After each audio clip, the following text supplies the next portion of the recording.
Hello, good morning, and welcome to the 5th edition of the European Traffic Education Seminar that we organize as part of the Learn project on improving road safety. We're delighted that this year as well, there's such a big interest in the seminar, and we're happy that again we had to extend the seminar with an afternoon session due to the large interest in presenting educational projects on road safety from across Europe. And I'm also very happy to be welcoming so many of you again. We have well over 250 registrations for today. And once again, we have attendees joining from every continent of the world. So a very good evening if you're joining us from Australia or Asia, and also a very good but a very early morning in case you're joining us from the Americas. Today's program is divided into 4 parts, with the first set of presentations focusing on educational projects at secondary education, after which we'll turn to primary education in the second part, just after a short coffee break. Then after lunch break, we will continue with a part focusing on cycling education projects, and we will conclude today by focusing on education project targeting youngsters and young people. But first, I'll set the scene by introducing the Learn project. Before I do that, I would like to mention quickly that we will be recording the seminar and making the video available after the seminar, as well as the presentation slides. They will be uploaded on the Learn website at trafficsafetyeducation.eu, and you will receive an email on the address that you're registered with once they have been uploaded to the website. And I'd also like to take a moment to thank Fundación Mafre for supporting the Learn project. It is their support that allows us to organize this European traffic education seminar every year, as well as the other activities and publications of the Learn project. So thank you very much once again to Fundación Mafre for your support. And I'll start now with the first presentation on setting the scene by talking a little bit more on the Learn project itself. So for the Learn project, we have 2 aims. The first aim is to improve the quality and provision of traffic safety and mobility education in Europe, which we do through the publication of reports such as the key principles and the Learn manual with recommendations, guidelines, and best practice examples, including policy recommendations as well. And the second aim is to enhance European community of road safety education experts through the organization of events such as today's European Traffic Education Seminar. The publications that I'll be talking about today that are produced as part of the Learn project can be found for free and downloaded for free from the Learn website. This link that will be included there will give you direct links to the PDF versions of the publications on the screen. But because of the limited time to go into detail in every publication, I've also linked to YouTube videos where to presentations that we have uploaded on YouTube where these publications are set out in more detail during those publications, as well as with related best practice examples, presentations that were given at previous seminars. So more information, if you're interested in a particular publication, the information and the videos are available via our website. And before I start talking about the Learn Expert Panel, I want to highlight and also thank very much the members of the Learn Expert Panel. They have been providing us with input, guidance, feedback to the project, as well as the deliverables.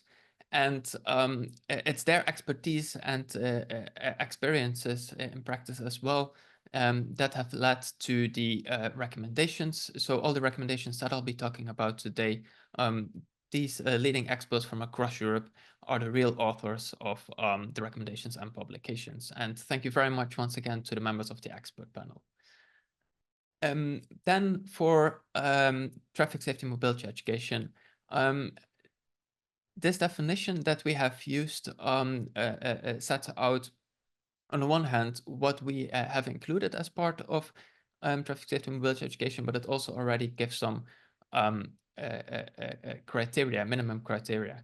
So we've defined it as covering all measures that aim at positively influencing traffic behavior patterns with an emphasis on gaining knowledge and an understanding of traffic rules and situations, as well as developing and improving skills through training and experience. But education should go beyond that, because it also should look at strengthening and or changing the attitudes and intrinsic motivations towards risk awareness, personal safety, and the safety of other road users to contribute towards a safety-minded culture.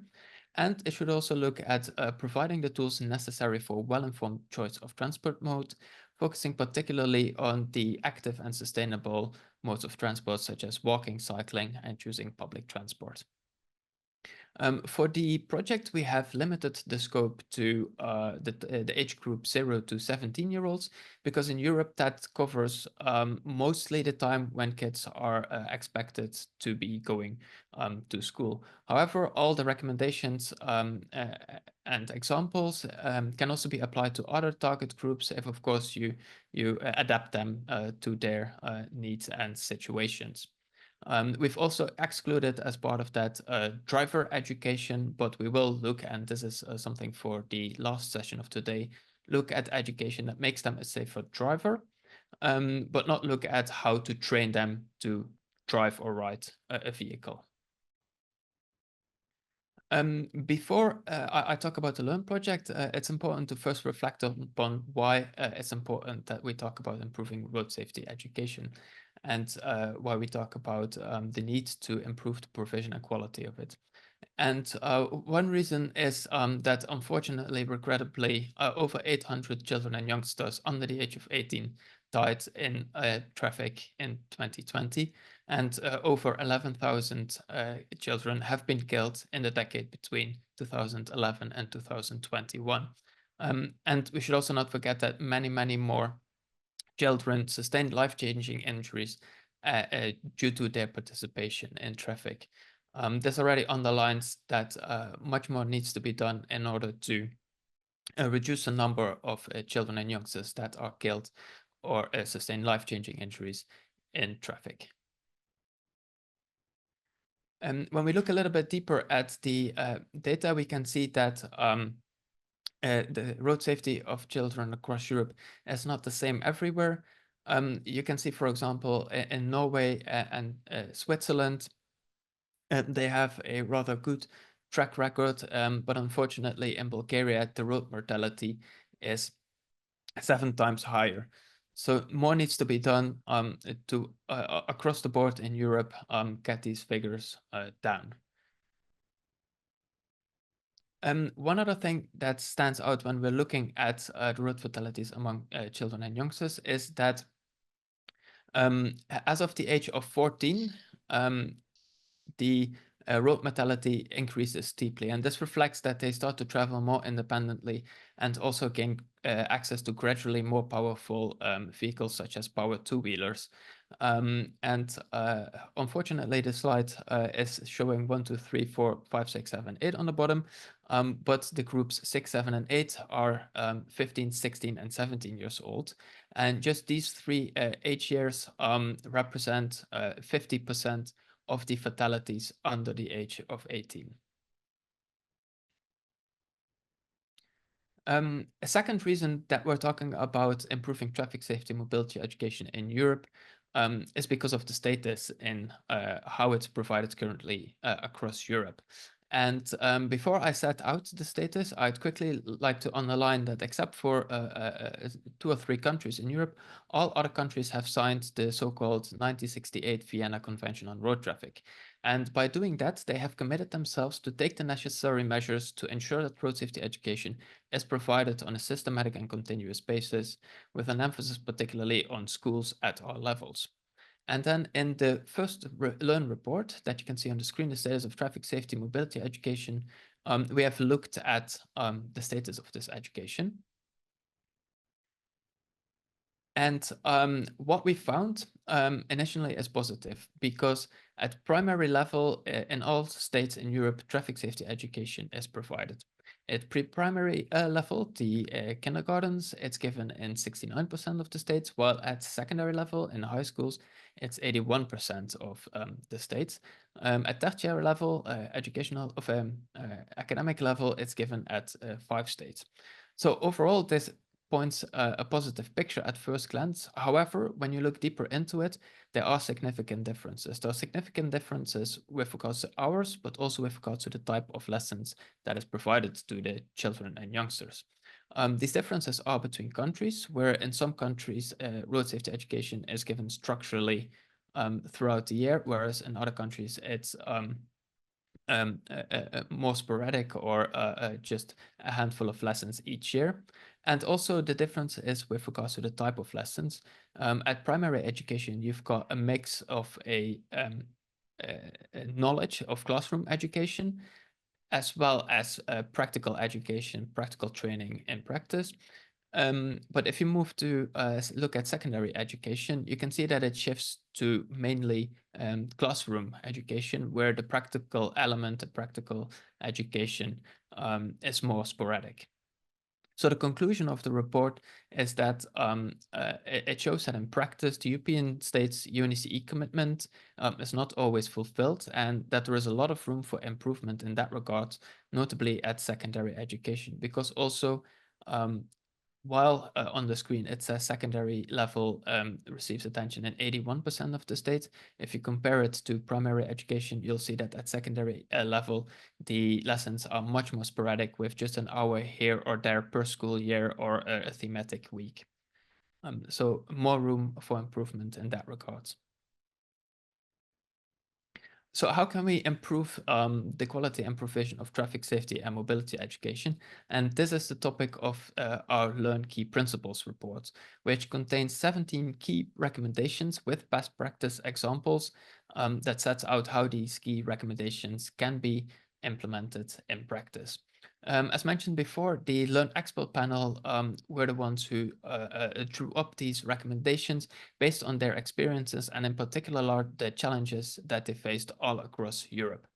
The recommendations are on the one hand aimed at national and local decision makers and policy makers, but also head teachers and other organizations can already implement the majority of these recommendations directly in their schools or their organizations. And as I mentioned previously, even though these recommendations focus on school education, other organizations such as, for example, the Scouts or a football club that want to provide the kids with traffic safety education in their context can use these key principles and adapt them to their specific situation. The Learn Key Principles, the 17 recommendations are divided into 5 groups.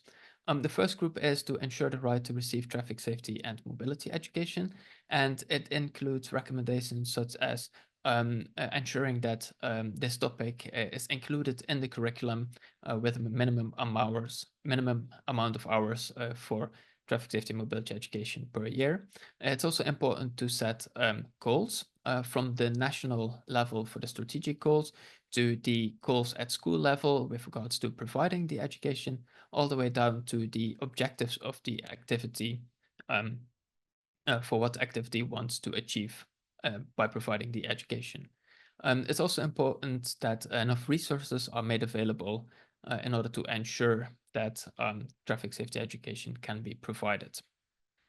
The second group of key principles then focus on the recommendations to engage and support schools. So national as well as local authorities should support schools, the headmasters and traffic contact teachers, and engage them to provide this education. It's also important to make sure that support is provided to teachers. They need to feel confident and they need to feel confident in their abilities to be able to provide this education, which was seen as one of the big barriers to provide this education. So to make sure that they feel confident and capable to give these lessons. And one recommendation is also for the schools to have a traffic safety policy that on the one hand sets out how what lessons are given to which kids in which grades, but also looks at road safety at the school Think, for example, about creating safe walking and cycling routes to schools, and also how to ensure safe and sustainable transport during school trips.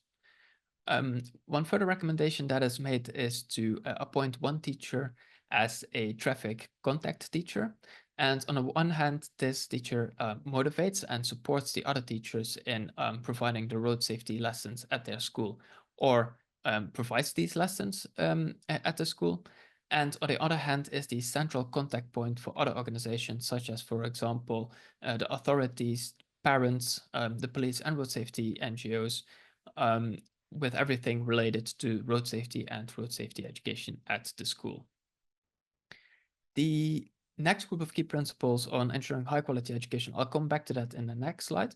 Then continuing with the fourth group of key principles, this is about facilitating framework conditions for road safety education to be provided at the schools. So road safety education can also be provided as part as lessons on other topics, such as, for example, physics or math or physical education. It's also important to already look at educating student teachers, so those who are training at being educated to become teachers, so that from the moment that they start into their very own class for the first time, they feel confident and capable to give these lessons on road safety education. And it's also important that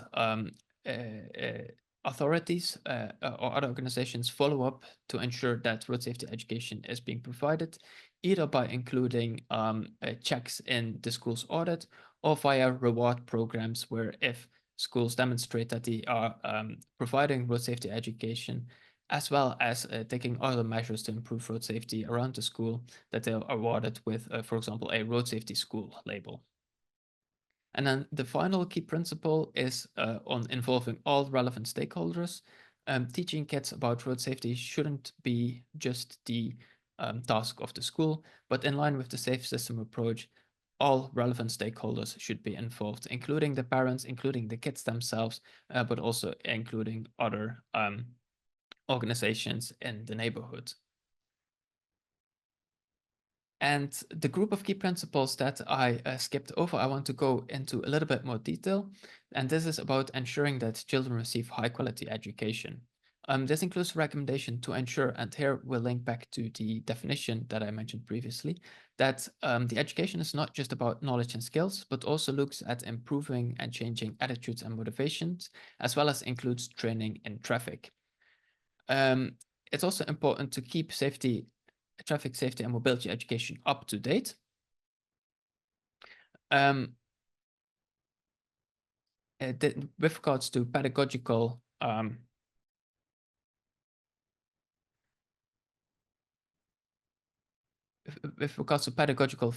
methods, but also with regards to mobility trends. Important as well to use quality standards. This is something that I'll come back to in a second. Important as well to undertake evaluations, tests, and process and outcome evaluations in order to make sure that the educational activity is achieving what it set out to do. And it's important as well to assess the pupils and to let them evaluate themselves to ensure that they are gaining the knowledge, skills, and attitudes that were the target objective of the activity. And the reason why these 5 key principles are so important is because we have seen that projects that are poorly designed can in fact have an adverse effect. So despite the best intentions, there have been projects that unintentionally have increased the risky behavior of its participants. And it's therefore important that the limited money and time that the schools and authorities have is spent on well designed and well evaluated projects and measures instead that have shown to improve the children's behavior, skills, and knowledge. And this links nicely to the Learn Manual for developing and evaluating traffic safety and mobility educations. Before I go into the 8 steps that are on the screen, I want to first talk about what this manual is and for who it is.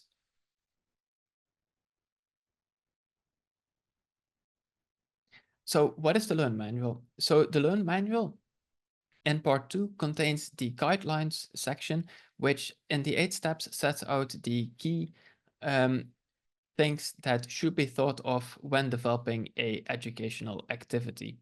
And these steps are then set out in the handbook in much more detail with additional guidance provided, as well as additional thoughts in the second part of the Learn Manual. And then in the fourth part of the manual, it shows examples, best practice examples from the Learn Expert panelists on how these recommendations, this guidance, these minimum criteria, which are also represented in the guidelines, can be implemented and how they have implemented these in their own activities. So for who is the Learn Manual then? Well, firstly, it's for developers of educational material as a starting point for creating or updating activities by providing them with the guidance, the recommendations, the minimum criteria when they create or update their activities. It's not meant to be an academic, exhaustively academic guidance document, but it does link to such information for those developers that are inspired to read more into it. It's supposed to be a very accessible document. And then we also have ministries, authorities, agencies, and organizations for which the Learn Manual could be useful when, for example, deciding on which proposals for activities or which activities to fund. As I mentioned, the Learn Manual represents minimum criteria, minimum aspects that the developers should have given thought to and implemented when developing their activities to ensure that they're on the right track to developing high quality educational material. And the same applies to schools and organizations when deciding on which activities to buy or use. So in just 1 minute, the Learn Manual for developing and evaluating traffic education activities starts with step 1. It's the analysis of the problem that is to be addressed, as well as the target group for whom is to be receiving the education. And then in step 2, objectives are defined, which coupled with step 3, which looks into theories on behavior modification, into how the skills, knowledge, or attitudes are to be changed and which of those will be targeted. All of this then combines into step 4, where based on those steps, the activity is then designed. And it's very important in step 5 to pre-test the activity to ensure that what was designed is also be achieved prior to starting to produce the material in step 6 and implement it wide scale in step 7. And then important as well in step 8 to evaluate the material and to keep monitoring that the activity is achieving what it was set up to achieve. From the picture on the screen, it looks like a linear progress, but it's actually an iterative process. So for example, the pretest may show you results that you need to go back to defining new objectives or make changes to your design in steps 2 and 4 respectively. And on the other hand, the evaluation is not something that you should only think about when you reach step 8, but that's something that should be integral already in, for example, defining the objectives in step 2 to think about how can you measure whether the objectives are being achieved, as well as the evaluation design should be an integral part of the design in step 4. So it's a going back and forth between the different steps, and the Learn Manual guides developers to go back and forth at the steps that they're currently in the process.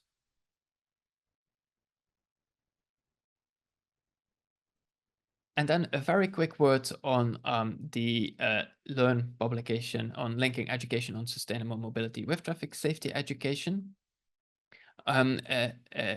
Sustainable mobility and traffic safety education are linked quite intimately together. For example, safety fears is a big barrier for the uptake of cycling. And in this report, Graziella, the next slide, thank you very much. We look in particular at 3 things. First, it looks at the education linking sustainable mobility and traffic safety, so that educational material that doesn't only encourage the use of sustainable mobility, but also teaches the children how to do so safely.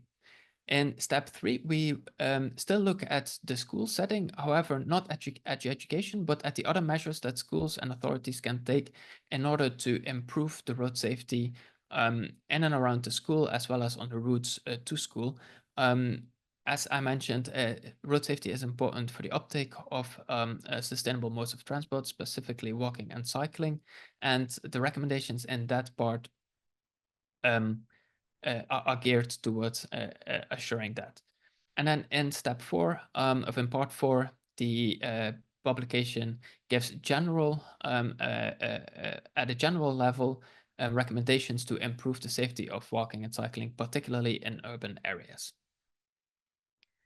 As I mentioned at the start, these publications can be downloaded for free from the Learn website, trafficsafetyeducation.eu.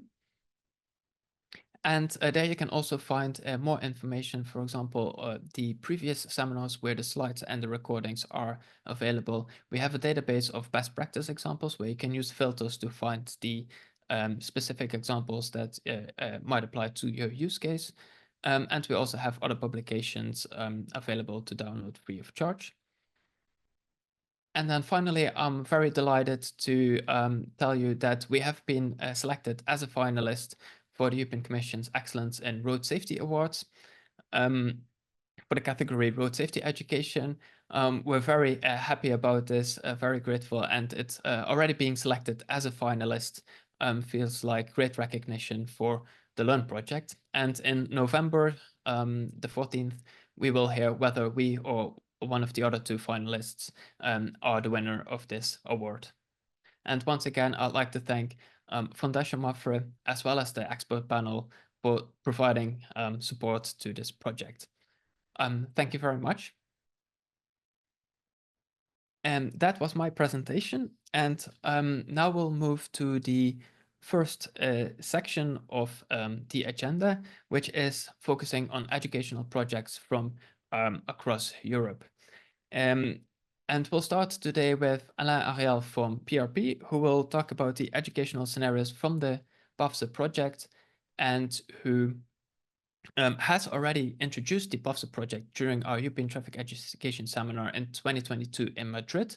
And today he'll be going into more detail about the educational scenarios that they have developed. Alain, the floor is yours. Thank you very much, Frank. Good morning, everybody. Do you see my presentation now? Yes, we do.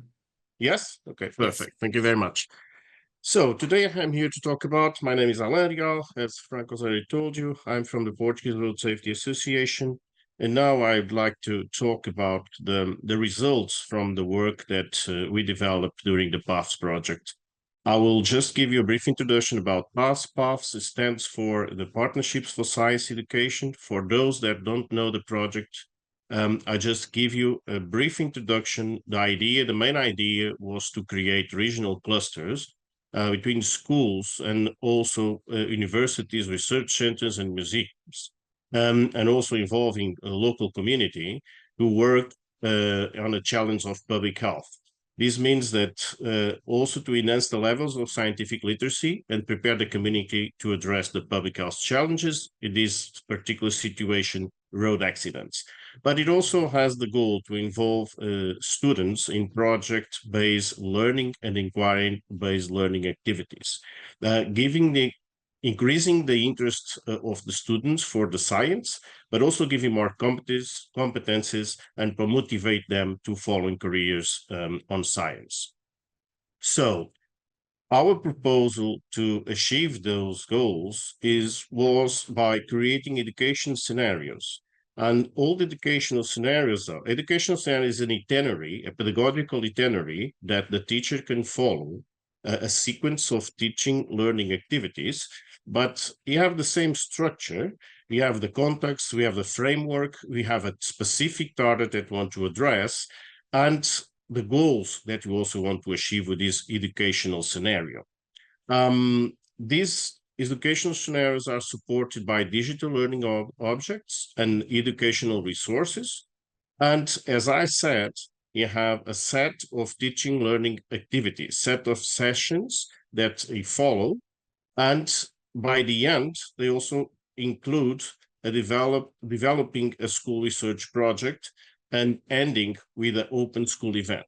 So summarizing, they have 3 blocks: a teaching learning sequence with 5-6 sessions, a school research project where students develop in a local community, and the results presentation for the local community and for the cluster they created of the results of that study.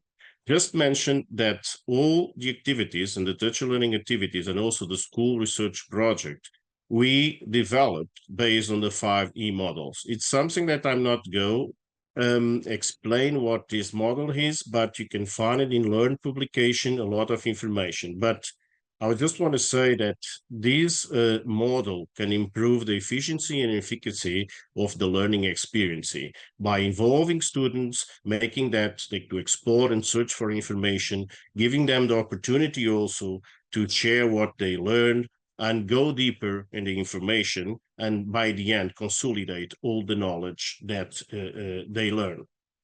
So summarizing, we have education scenario that was based and developed on a science approach. We have open source digital resources to support the scenario.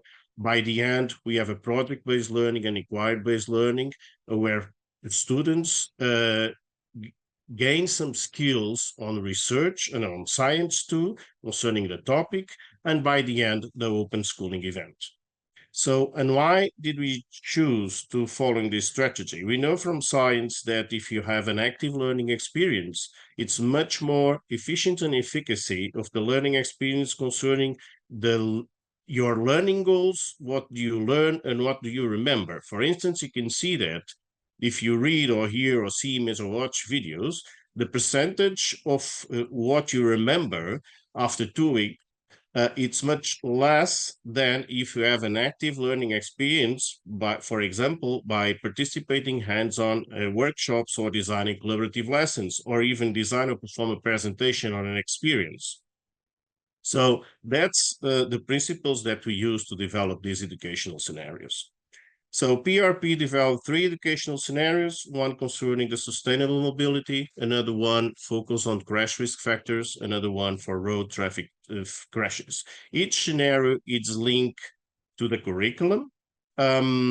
Each one has, I would say, a major topic. For instance, the crash risk factor, that the one that I will talk about today, it's focused more on physics, because in the curriculum you have the movements and forces that it's in the curriculum. Students will deal with these topics during the 9th grade, and we try to link all this scenario to the curriculum with the goal that not to overload teachers with extra activities.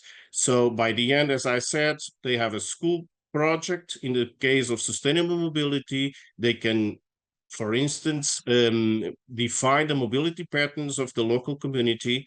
In the crash risk factors, they have a questionnaire to see what are the opinions, attitudes, and behavior concerning the risk factors in the environment school, in the school, parents, teachers, and also students. And in the road traffic crashes, they can do also real life observations concerning specific behaviors. So we don't have time to talk about all these scenarios. It's impossible. It's too much. It will take too much time. But I will focus on give an idea what is the principles they had behind educational scenarios. In this case, the risk factors, as I said, is focused to the 9th grade. It's mainly based on physics, but the idea is also to be interdisciplinary and involve other teachers from other topics. So it's linked with the curriculum, as I said, and was built based on 6 sections. The first one is related with the public health problem that the road accidents represent. They learned why it's a public health problem, and what are the main risk factors involved, what are the road safety system, what is the road safety systems, what are the elements of the road safety system. And after that, we go a little bit in depth with the main contributing factors for the problem. We talk about speed, we talk about safety equipment, distraction, fatigue, and driving under the influence of alcohol. All these topics are related to science. For instance, in speed, we can make the link with friction, with the collision intervals, with deformation, with deformation time, with auto pressure, physics concepts that students learn, but not just in the theoretical part. They can do the link, what they learn in the theoretical part, to the real world. I think it's a good example for education why is important the concepts and why they are important to their lives and how can they influence this kind of concepts in the real life. So to give you an example, the idea is always that the teachers launch a challenge, a questions. In this case, we're talking about the task performance in traffic. The teacher can ask the students which task does a person perform whilst walking, riding, or driving, and giving them some resources to explore this information. And they try to understand what is this content, what the relationship that this content has with the main contributing factors for accidents, and after that they are invited to share what they learn with this content. And this is the starting point for the link for the other main contributing factors, as speed, distraction, fatigue, alcohol. How these main contributing factors influence the task performance. For instance, in this example, the teacher also launched a question for students, and they have to explore a simulator that I will try to show you. It is about the stop distance. And let's see if I can share with you what I'm going to talk about. Do you see the simulator? Yeah? Yeah. Okay, thank you very much. So the teacher invites the students to explore this resource and take their own conclusions about this. For instance, the stop distance, you have different variables that influence the stop distance. For instance, you have a speed, you can change the speed for 50 kilometers an hour with a time reaction of 1 second, and a dry pavement with good sunny day, with good conditions, and you make a simulation, and we know what is the stop distance. What is a combination of the reaction distance and also the braking distance. But the teacher should go a little bit further. For instance, if you are tired or if you are distracted and your reaction times increase a little bit, what are the impacts in these variables, in the reaction distance, in stop distance, and all? And they can explore this, go in depth, share what they learn, and the idea is by the end to take some conclusions. They found their own conclusions, or with the help of the teacher, they are also concluding what are the main topics that they learned. So, for instance, the higher the speed, the braking and stop distance are also much longer, or a small difference in speed can lead to a road crash or run over, since the braking and stop distance increase.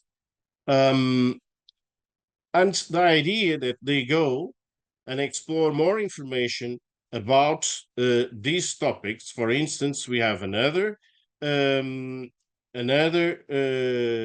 simulator that teachers can use to give the opportunity to go a little bit deeper on the topic, and I will show you. Just let me try to show you, and if it works well. Okay.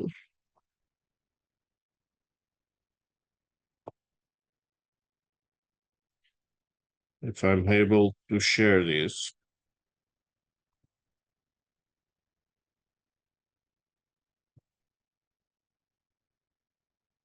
To give an idea, for now, in this run over simulator, you have the same variables, but teacher can also explore that the small differences, for instance, the consequence of the small difference in speed in urban areas. For instance, we know that here we have a simulation. For instance, we have a pedestrians with 28 meters, and you make a simulation at the speed of 50 kilometers, and we know that we can stop the car before hitting the pedestrian. But if you change the speed, for instance, just for 60 kilometers, you will for sure run over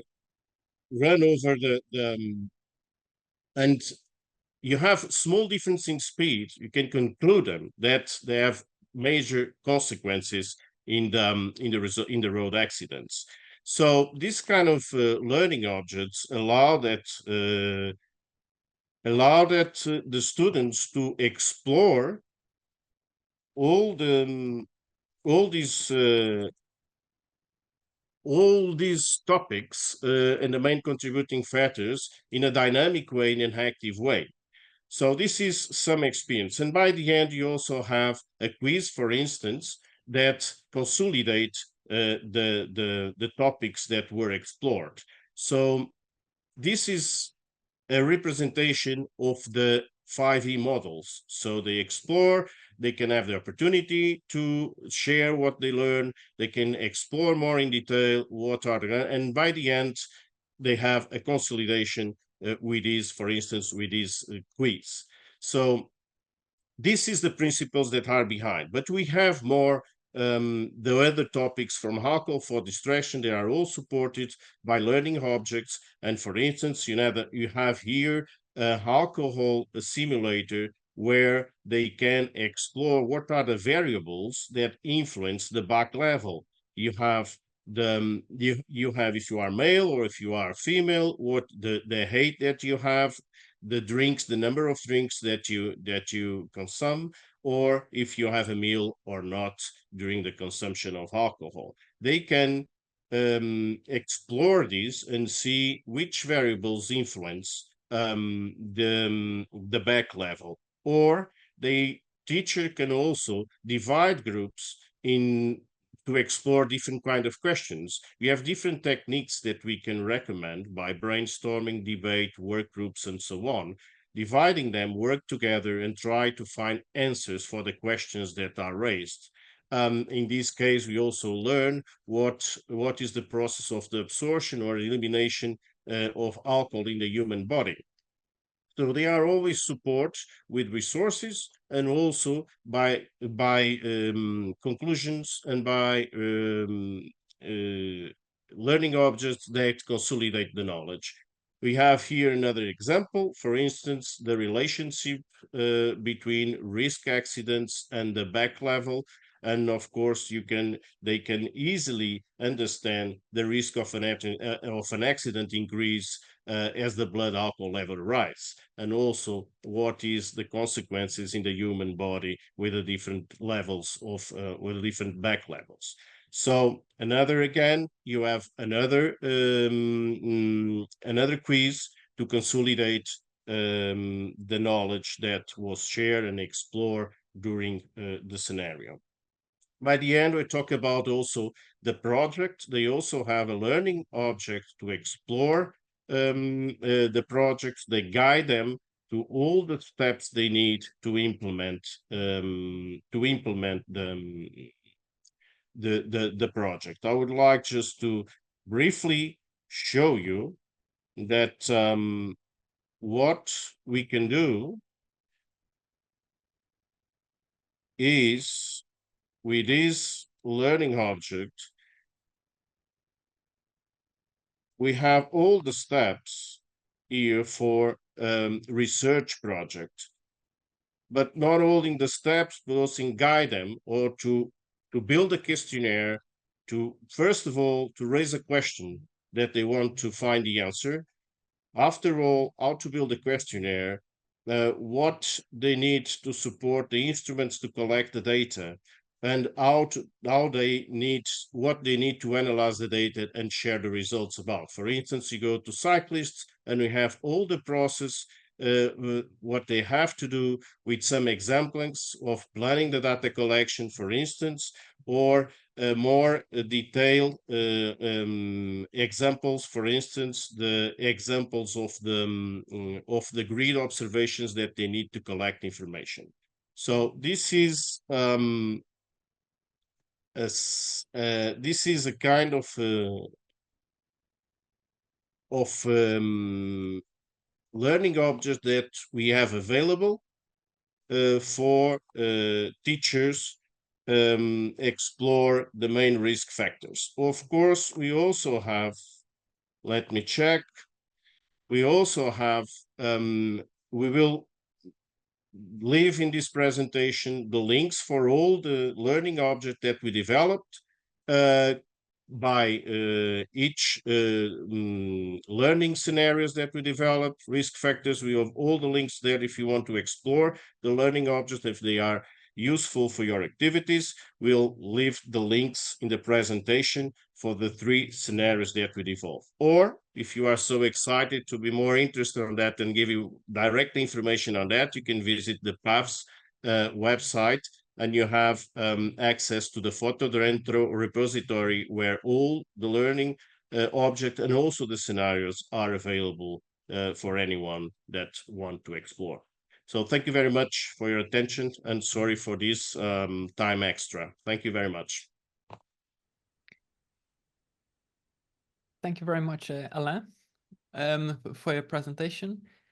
Actually, it was me who went over time. You're perfectly in time.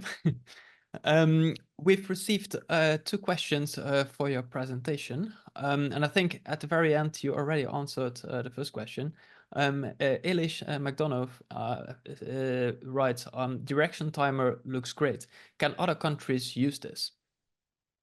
Everyone they are learning objects for free. Anyone can use it. We have 48 learning objects supporting the learning scenarios.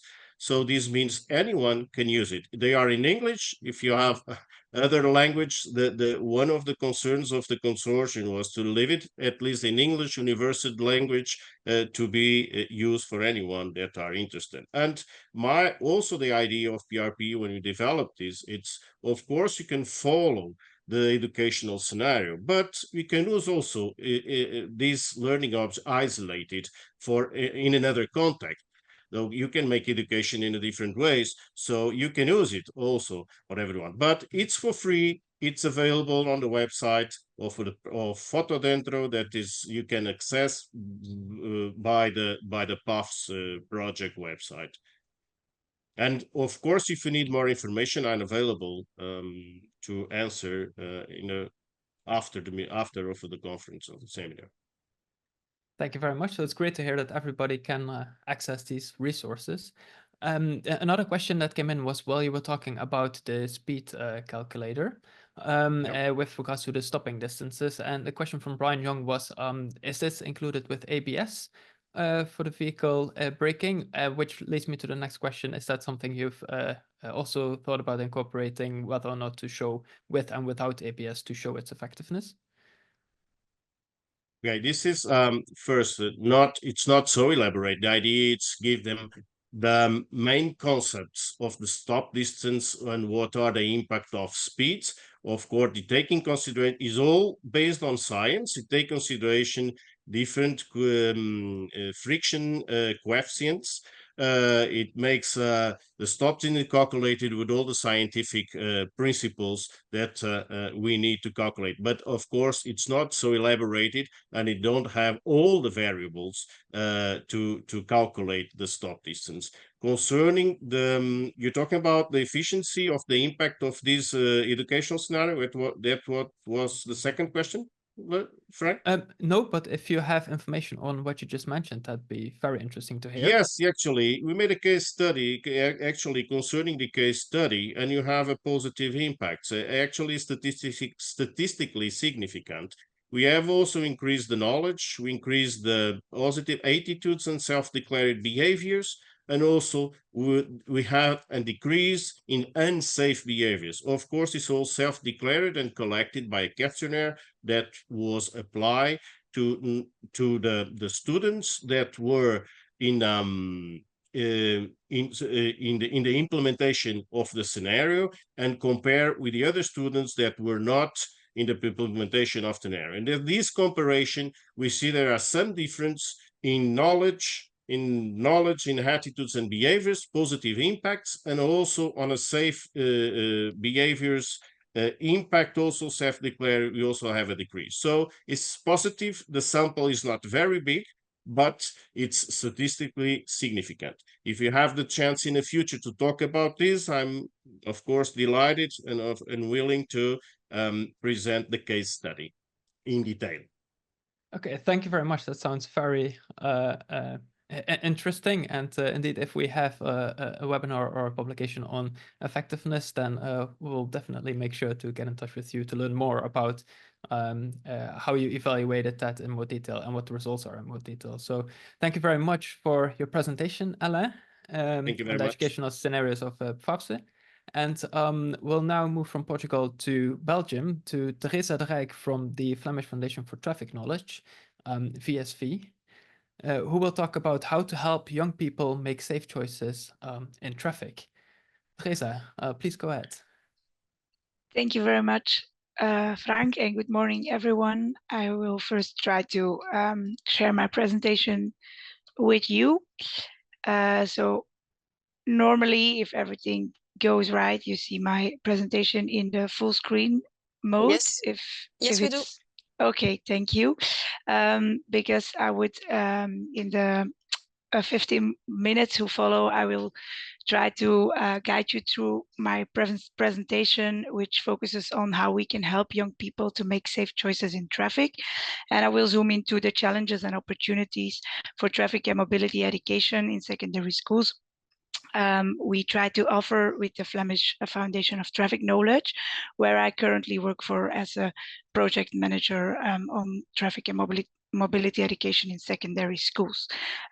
So first of all, I want to start with the why. Why is it important to offer it in secondary schools? That's because there's a very high accident rate in the age group from 15 to 24 years old.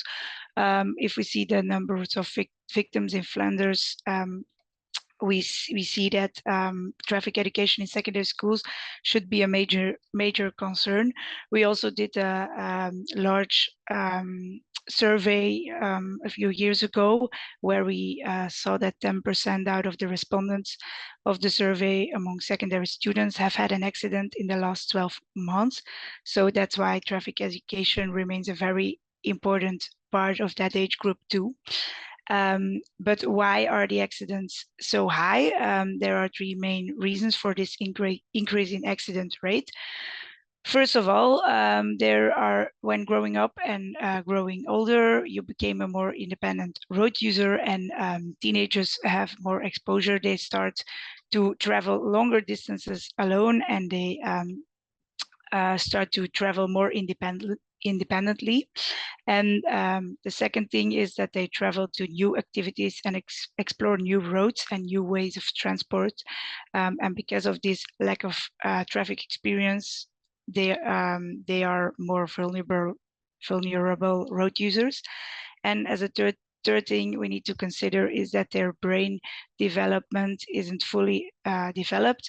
So they are more likely to take risks. And that makes it more difficult to make safe choices in traffic. And that's also why we have, as the Flemish Foundation of Traffic Knowledge, our main objective. We aim for changing the behavior of young adults in making safe choices when using traffic, and learning by doing and experiencing while learning skills and attitudes. So our main objective is to is to aim that young people possess the necessary skills and attitudes to behave safely and sustainably in traffic. But while trying to reach these objectives, there are some challenges on the way. First of all, we run into the problem that traffic and mobility education have some school or institute related challenges. Schools always have the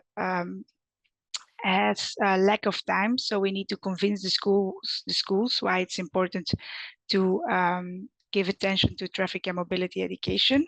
And traffic education is also a cross-curricular subject. As of we told with Alain that it can be included in almost every regular school topic, but in Flanders there's lack of a responsible teacher for it, so that makes it more difficult to contact the specific stakeholders in the schools about it.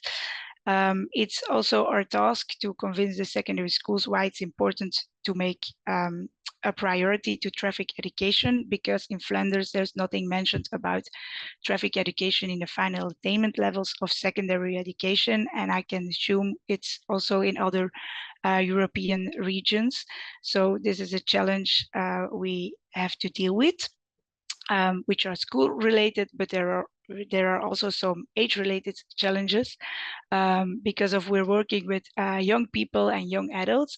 We also have to take into account that their brain isn't fully developed, and that we first need to try to understand how do they learn.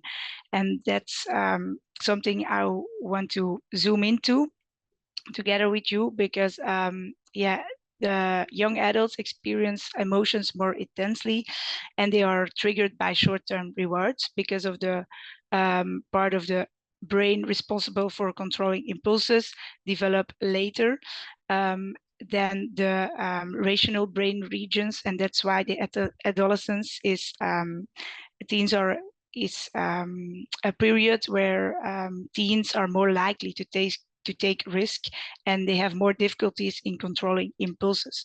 So that's also something we need to take into account when we develop education interventions.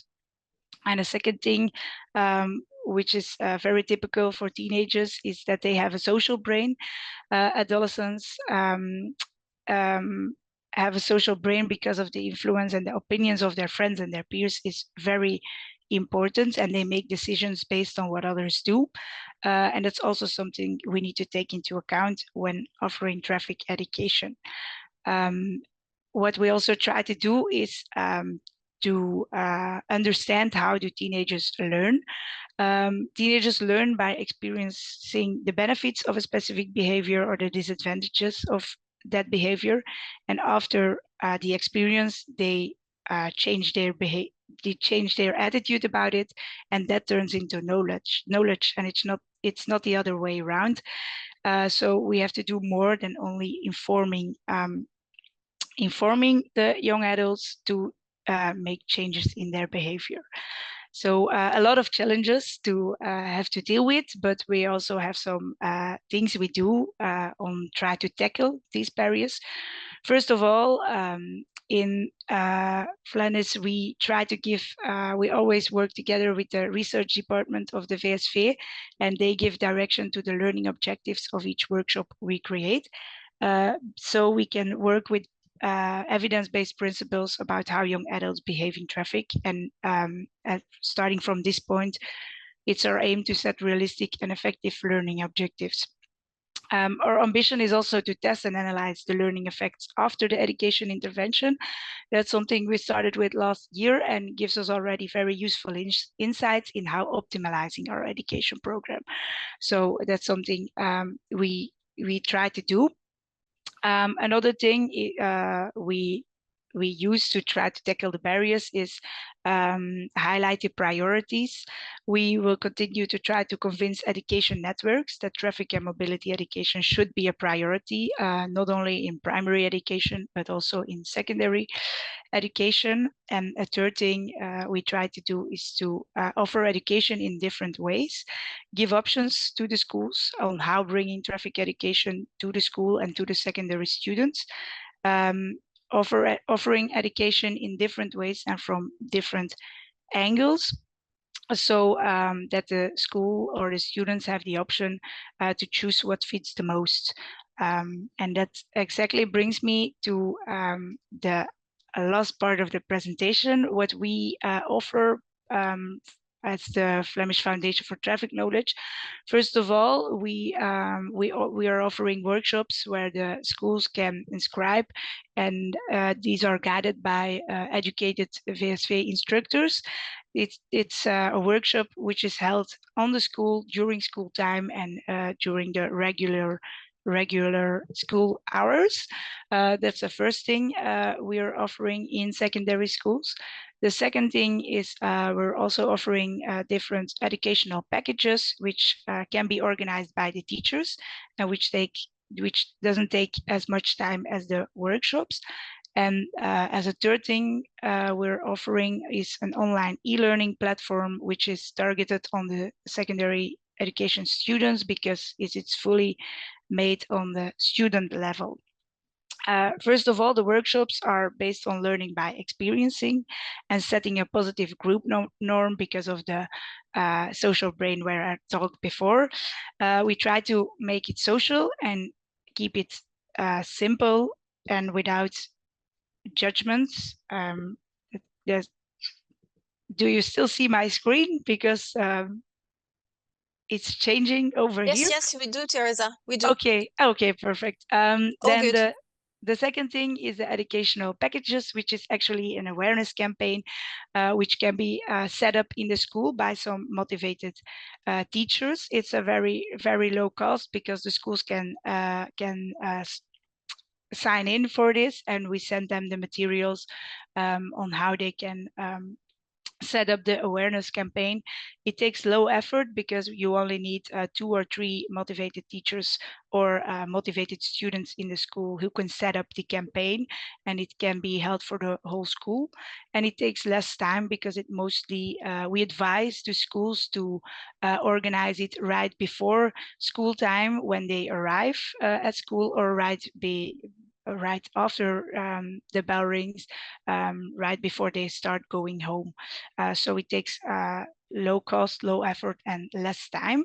And the third thing we offer is the online e-learning, which we call Oefenplatform Verkeer, and it focuses more on theoretical knowledge on the student level, and this can be implemented during school time, but teachers are also free to give it as an assignment to make at home. And it's fully targeted on the student level. What I forgot to say at the beginning is that these 3 things can stand on their own. So the school can choose what fits the most for the school, but they can also be complemented, or you can sign up for 2 or 3 schools. And we know that there are some Flemish schools who are very enthusiastic about the offerings and use the 3 of them, but we also know that there are that sometimes they choose between what fits the most for them. So that's how we try to help young people to make safe choices in traffic. I hope everything was clear for you. If you have any more questions, don't hesitate to ask. My name is Theresa. These are my contact details, but we also have some little time left for the Q&A session. So if you have any questions, go ahead. Thank you very much for your attention, and I wish you all a very inspiring seminar. Thank you very much, Theresa. And I believe to answer your question, I think it was very clear because we've had no questions for you in the Q&A box. So if you want to ask a question to Theresa, please feel free to use the Q&A box to ask your question. And as well for the future presenters, please feel free already during the presentation to send in your questions, and then we'll handle them at the little Q&A discussion section we have after each presentation. And should we not have time to answer your questions, we can always answer the question later on in the chat, where you'll be able to see the answer written by the speaker to whom the question was addressed. And I see we have a question coming in from Lise, who asks, how many % of the schools in Flanders use this material? Thank you, Lisa, for this question. I cannot say it by heart on what's the percentages of the schools who use it and who doesn't use it, but I can tell you that we go to the schools there are every day 2 instructors who goes to the schools for the workshop part, and last year there were more than 180 schools registered for the e-learning platform, and we for the educational packages. There are also a lot of schools who signed in, but I cannot give you the exact percentages of the schools, of how many of the schools of Flanders have subscribed to one of their actions. I'm sure I can look it up or ask my colleagues about it. So if you are if you really want the exact percentage, you can write me an email and I will look it up for you, but I don't know it at this moment. But thank you for the question. Okay. And thank you, Theresa, for the answer, as well as for your very insightful presentation on the secondary education and your materials for that in Flanders. Thank you. I see no more questions in, so I suggest we move to the next presentation by Vassiliki, who will present to us the Do It Right project in Greece. Vassiliki, thank you very much for joining us, and please take the floor. Thank you very much, Frank, and thanks to Graziella for supporting me. I will try in the next 15 minutes to present the key components of our Do It Right program. Well, in RSI Panos Mylonas, excuse me if I have to cough in order. I'm not in my best performance because I'm diagnosed with COVID, so I am at home, but I am recovering now. And of course, you do not risk to touch anything. So I will try presenting myself and my organization. Our Road Safety Institute is a non-governmental independent organization, non-for-profit, established after the tragic unfair loss of my son. The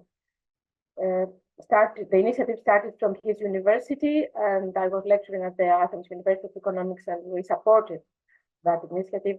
But we have a strong voice in Greece now, and not only. Our mission is to support the government and stakeholders to act for the prevention of road crashes and to raise awareness for traffic safety culture and safe behavior within our mission for a world without road crashes. Within this mission, Graziella, can you please go on with within this vision for a world without road crashes, we have developed a very strong network of partnerships. We are in consultative status with the United Nations, member of ETSC, FIA Foundation, UNRSC, and other organizations. And this collaboration, Graziella, can you go on, please? And this gives us the opportunity to share knowledge and do a lot more than the country needs, because indeed the environment we function is not ideal, and there is still a lot to be done in Greece. Graziella, can you carry on, please? Yes. When our organization started, we were counting about 1,670 fatalities. The number has come down to 600 fatalities now. We had a large decrease during the previous decade, but things are not positive, and we still have a long way to go. In this respect, carry on, please, Graziella. Yes. In order to halve the number of global deaths and injuries and road crashes within the development, sustainable development goals also. We organize, we develop educational activities in this respect, designed by experts, approved by the Institute of Educational Policy, implemented under the auspices of the Ministry of Education. And apart from that, RSI is accredited according to ISO 39001 for learning services. And our program, Do It Right, addresses secondary education students. And we have trained so far more than 105,000 students.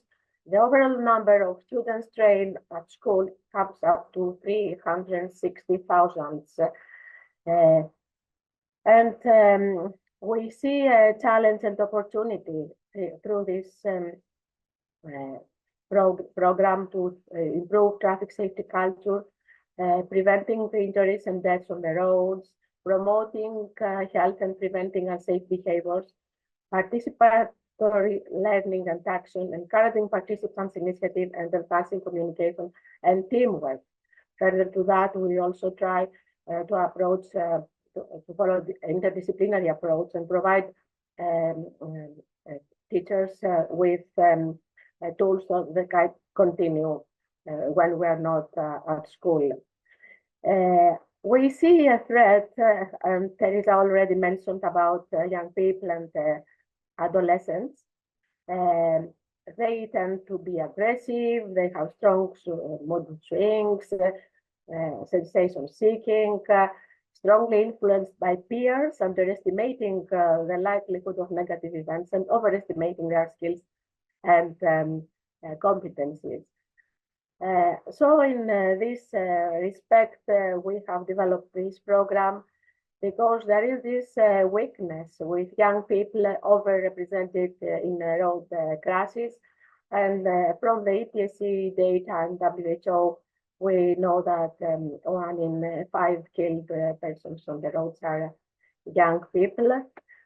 And in Greece, the program is still even worse because we had a decrease of population for more than 400,000 young people, not only killed on they were not all killed on the roads, but combined with low birth rate, the demography program gets more serious, and this is a constraint for the society and for the sustainable development. We see Do It Right program as and our approach as a strength that can make a change for young people. The program includes presentations and discussions about road safety, a questionnaire for the assessment, questionnaire for students and for teachers. The first part of the program, which is science-based, lasts for 75 minutes, but we have another 1.5 hours to follow with our experiential trainings. The program is science-based, but also technology-driven. So we use simulators. We don't accept more than 100 students per group so that we can have interaction. And we have here the parts of the program, the theoretical part, the experiential part, and the evaluation. Coming to the first part, the theoretical part, there is this interactive presentation. Students participate actively in the context of a debate and workshop, mainly focusing on the human factor that has a major role in road crashes and emphasizes specific issues. Our trainers are pedagogues, mechanical engineers, some journalists for the car press, and the program becomes very attractive, and they're really experts to speak. And they follow an attractive way to get close to the students and gain their trust. Coming now to the experiential part, using the simulators. We use simulators such as rollover car, belt sleds, alco goggles. Then we have, let's go and see more of the pictures. We also have VR glasses, and the students realize all the aspects of a road crash in a safe environment using techniques and approaches like what Alain mentioned already. And it's really touching, emotional, and very empowering. The fact that the students appreciate and find it very attractive. You will see in the evaluation how they believe about this. By the end of the training session, teachers are asked to fill a questionnaire assessing a program, and students are asked to complete a questionnaire before and after the training in order to evaluate the trend for the attitude change and also the knowledge perceived. You can see some of the results to the evaluation. First, you see the pictures, some of the pictures. About the overall evaluation on the Do It Right program, if they gain new knowledge about the content of the program, the quality of the educational material, the organization of the program. This result of the evaluation is from a sample of 8,300 students, 56 girls, 44 boys, and during the period of the last year. And the shocking thing is that 9% of them has answered that they have been involved in a road crash. Going further to the evaluation about the students' attitudes about their feelings after the training, if they understood the importance of road safety, the perception about road crashes, causes and effects, if they would become a more conscious road user. And you see the results are definitely yes, probably yes, so all positive. Coming to the evaluation about the attitude change concerning the rear seat belt use, it's still a problem in Greece, the rear seat belt use. If not wearing a seat belt is unacceptable. And here are the answers before the training and after the training. And coming then to the mobile while driving, if they consider it unacceptable, if so and so, if they have it acceptable, you see how they are the impact on the perceived knowledge. And also another question is about their attitude about helmet use. Unfortunately, Greece, along with Cyprus, are the countries with the highest number of fatalities for motorcyclists. Lots of motorcyclists on the roads. The climate is favorable for motorcyclists, but people, we still have a percentage of not wearing helmets. So they learn about this also, and we have also simulators on this aspect. Going to another question. Here we come to some qualitative evaluation of the Do It Right program. And I should tell you that very often after our training programs, we receive messages and letters from young people. And it was really amazing getting these letters from persons of 15, 16 years old. It's not so usual for people at that age to go back home and write to you about their experience.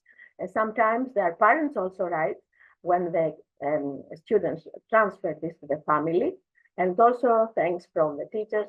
And we do this program with the municipal authorities. And of course, we have distributed the Learn program and methodology for stakeholders. Some of the students' messages, statements, they find it a very useful experience and knowledge transfer and have never received similar training. They feel that they have had one of their best experiences in their life. Informative program, and they wish it should become an annual program at schools. It's not obligatory in Greece. Frank at the beginning mentioned about the road traffic education in the other countries in Europe. And in Greece, it's not obligatory as well, but we receive so many requests that sometimes we are not able to satisfy. This is why we develop tools for teachers, and we also have developed a new learning platform. And we carry on because we see a lot of empowerment and encouragement from what we receive at schools. And this is that makes us able to continue this difficult thing we are carrying out. Last but not least, I would like to warmly thank Frank, Graziella, Antonio, all the ETSC Learn Experts panel for leveraging education to advance road safety. Now, we cannot wait. We have to immediately progress and try to make our politicians listen and provide them with the knowledge that we have gained through this sharing expertise and promoting knowledge for improving traffic safety and mobility education in Europe. I believe that great work has taken place in this Learn Experts panel. And from our side, we are at your disposal, myself and my people, through our website, information. We are open for any questions and collaboration. And I'm very thankful for your attention and for all the good work. Thank you very much, Vassiliki, not only for the very informative presentation, but also for your kind words about the Learn project at the end. And I would also like to thank you very much as a member of the expert panel, and as well as your colleagues who for the past 8 years have been supporting the Learn project by providing guidance, input, as well as best practice examples from Greece, such as the Do It Right project, which we featured in, I believe, 1 or 2 publications. So it's great to have also a presentation on this project. And in a similar vein, I'd like to thank Alain as well, who presented earlier, who is also part of the Learn Expert panel. And I saw in the list of attendees that are online now that we have several more of our expert panel lists joining us today. So thank you very much for all your support for the Learn project. We believe a lot in the value of education. Thank you. Thank you. I was quickly looking at the questions and answers. Yes, and as I mentioned that, a question comes in for you. It's from Caroline, who says, congratulations, a great program and positive evaluations indeed. It seems a short input in terms of time. Are there any follow-up knowledge and learning of road safety in the schools after these experiences? So, for example, follow-up a couple months later, I presume the question. There are, especially in specific schools, and having developed also a network of teachers, which we keep in contact. We have also trained through webinars a number of 8,500 teachers. And we are in constant communication with many teachers in schools. And currently, it's 3rd year now. We developed a program with the Athens International Airport. They have been supporting us in the area of the airport. And for some of the schools, we conduct visits and try to collect data so as to get about the follow-up and the long-term impact. And also during our events, we receive also visits from young people who have been having the program in earlier years when we visit our schools, and they come to us and they say, I am a careful driver. I never forget what you have done in our school some years ago. And some of them come after many years. So in this respect, and if somebody wants to contact me for further details, I'm at your disposal. Thank you very much, Vassiliki. Thank you as well again for the presentation. And as there are no more questions, and before I forget, I wish you a speedy recovery from your COVID. Hope you get healthy and better soon again. Thank you. And- Therefore, I did not start coughing. Well, some days I'm okay. Thank you. It went very well. Thank you once again. Thank you very much. And we're right on time for the coffee break. So we'll be taking a very short break and we'll be back in exactly 10 minutes at 11:20. Hello, everyone, and welcome back to the European Traffic Education Seminar. I hope you had a couple of minutes to make a nice cup of coffee or a cup of tea. And we'll now go to the second session of the Learn seminar, in which we will focus on primary education. And our first speaker is Vibeke Milch from Nohe in Norway, who presented in 2022 at the Learn seminar in Madrid, and she introduced the Hard Zone project, and they have been evaluating the Hard Zone project, and I'm very curious to learn what knowledge you have learned based off the effects of the Hard Zones. So welcome very much, Vibeke, and please take the floor. Thank you to so tell much. us. So I'll start by trying to share my screen. Let's see. I'm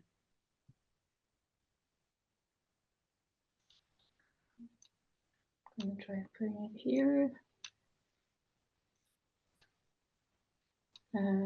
Oh, it's been a while since I've done this with Zoom. Let's see. And just a quick message to the attendees, if you have any questions for Vibeke or a little bit later to Annika, please feel free to use the Q&A button at the bottom of your screen to write down your questions, and we'll handle them in the questions and answer section after each presentation. Let's see. I think I selected the wrong screen. I'm sorry. No worries. Can you see it now? It's loading. 1 second.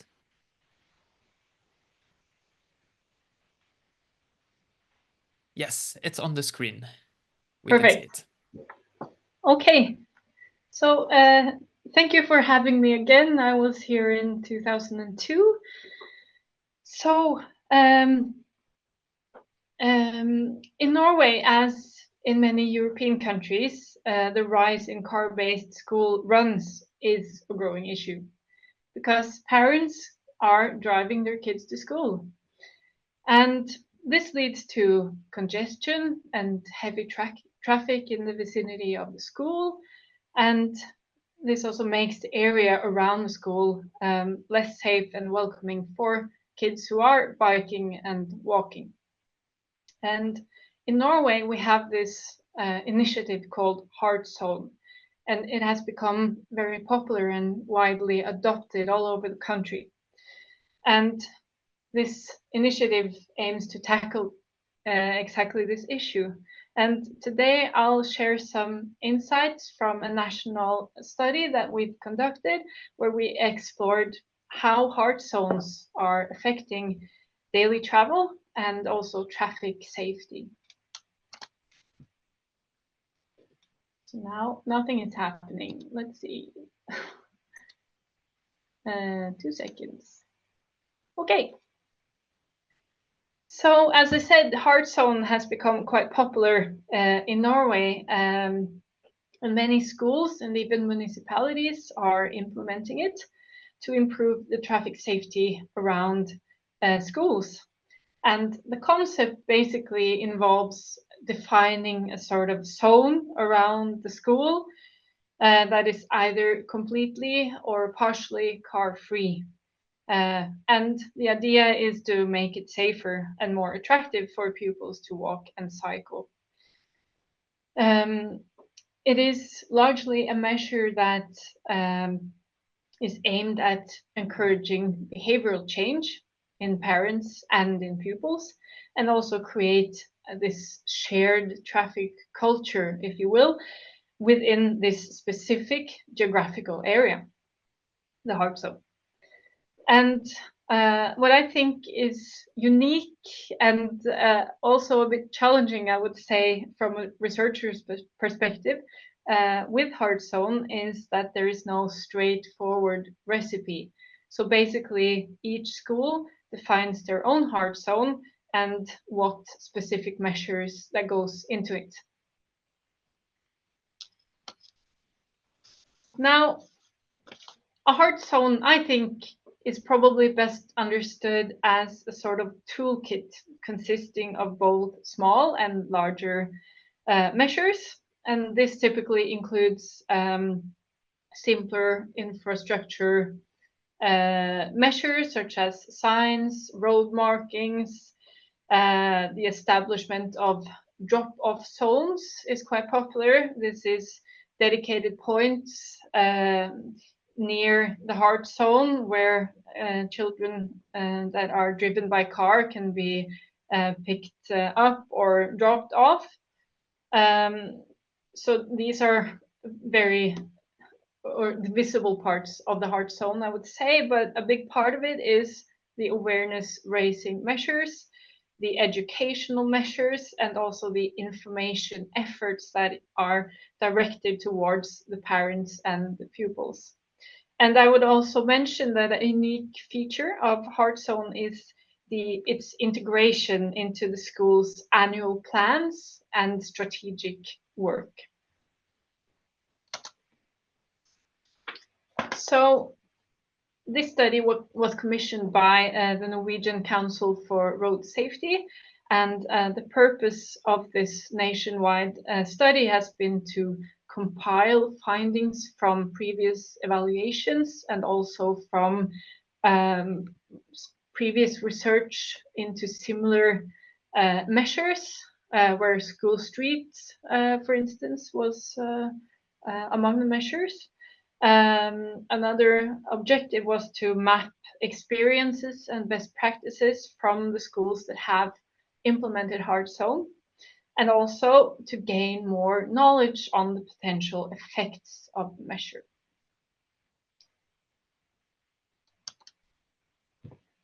So another aspect of hard zone that should be mentioned is that the initiative can come from different places.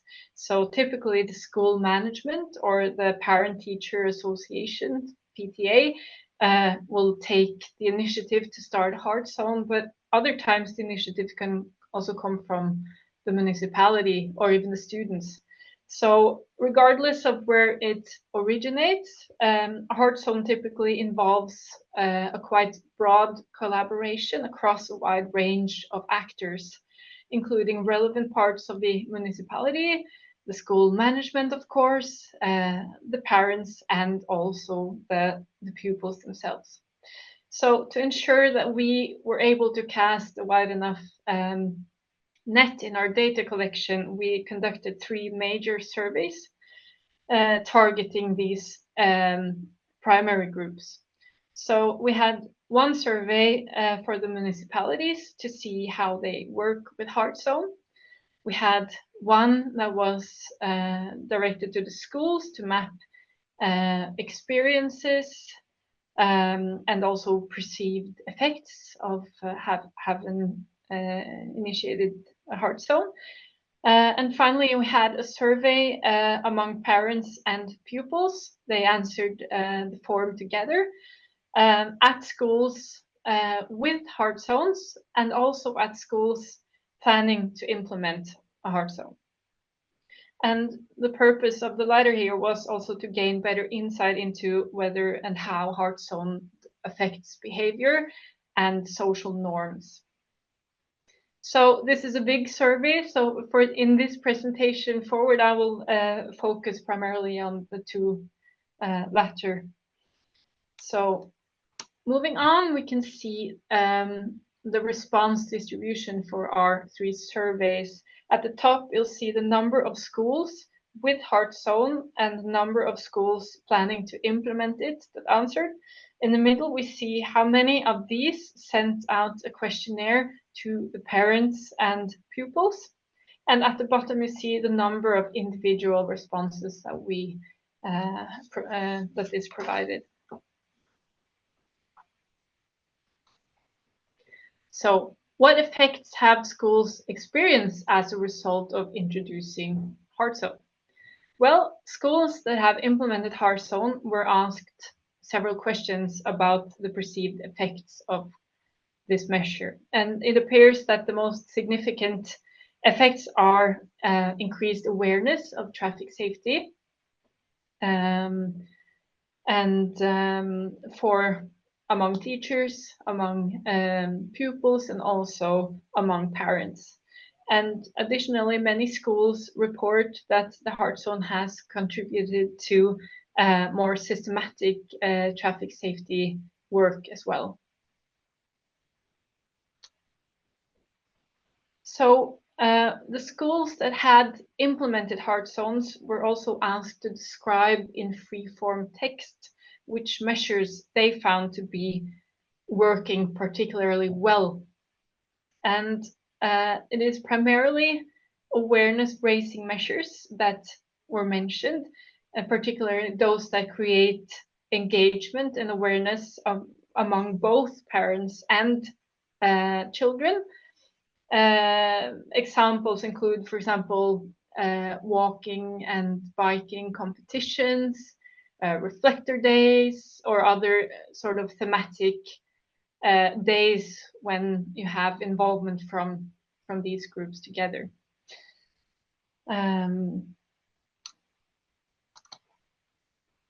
So we also investigated whether parents and students have changed their mode of travel as a result of the school implementing hard zone.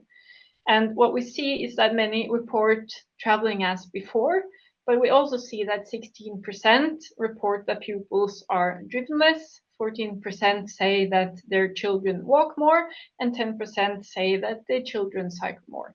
So this is indicative too that hard zone has led to some moderate changes, decreases in car use, and a moderate increase in walking and cycling. And this also corresponds quite well with previous studies.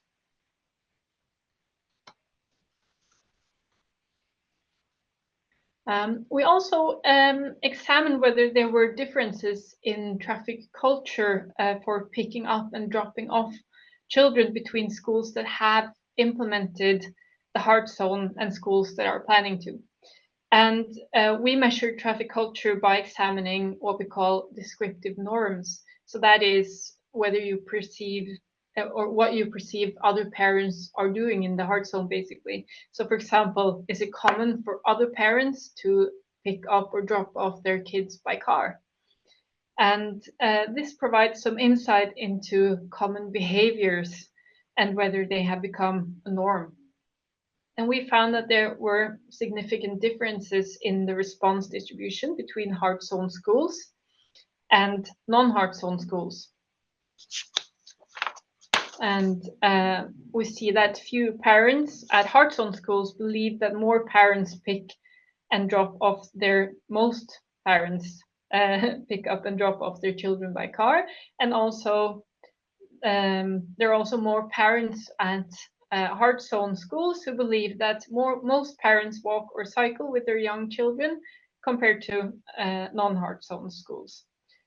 Of course, these are cross-sectional data, so there is some uncertainty associated with these findings, but the results do suggest that hard zone does influence the traffic culture for picking up and dropping off. So overall, our research points to several factors that seem to be particularly important for the success of hard zone. We see that continuous awareness raising efforts are essential. Schools that have had more success tend to maintain a strong focus throughout the year through regular discussions and reminders towards parents and students. They encourage walking and cycling and have visible guards outside, either parents or teachers, to help enforce recommendations. And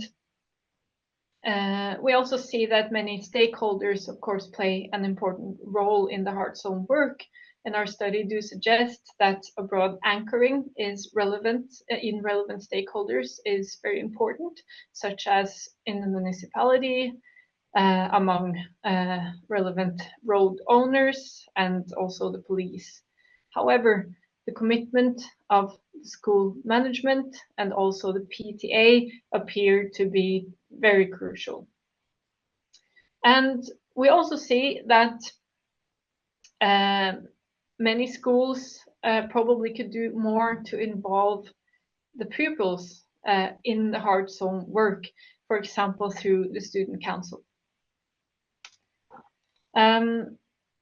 So that was sort of the organizational bit, but we also find that the infrastructure and traffic conditions are very much determining factors for how well the measure works. So it can be more challenging to achieve a cultural change at school with significant traffic challenges, with a lot of through traffic, and where infrastructure is less forgiving in the sense that it's more difficult to sort of adapt and find drop-off zones and so on. So in summary, we see that hard zone does help raise awareness for road safety, and it also seems to contribute to more systematic and holistic road safety efforts, both in schools and in municipalities. The study suggests that hard zone influences the social norms and behavior among parents and pupils if they are in successful schools. And but we do also see the need for more robust studies on the effects of the measure, where it could be, for example, relevant to look at developments over time. So that was a very brief look at the report.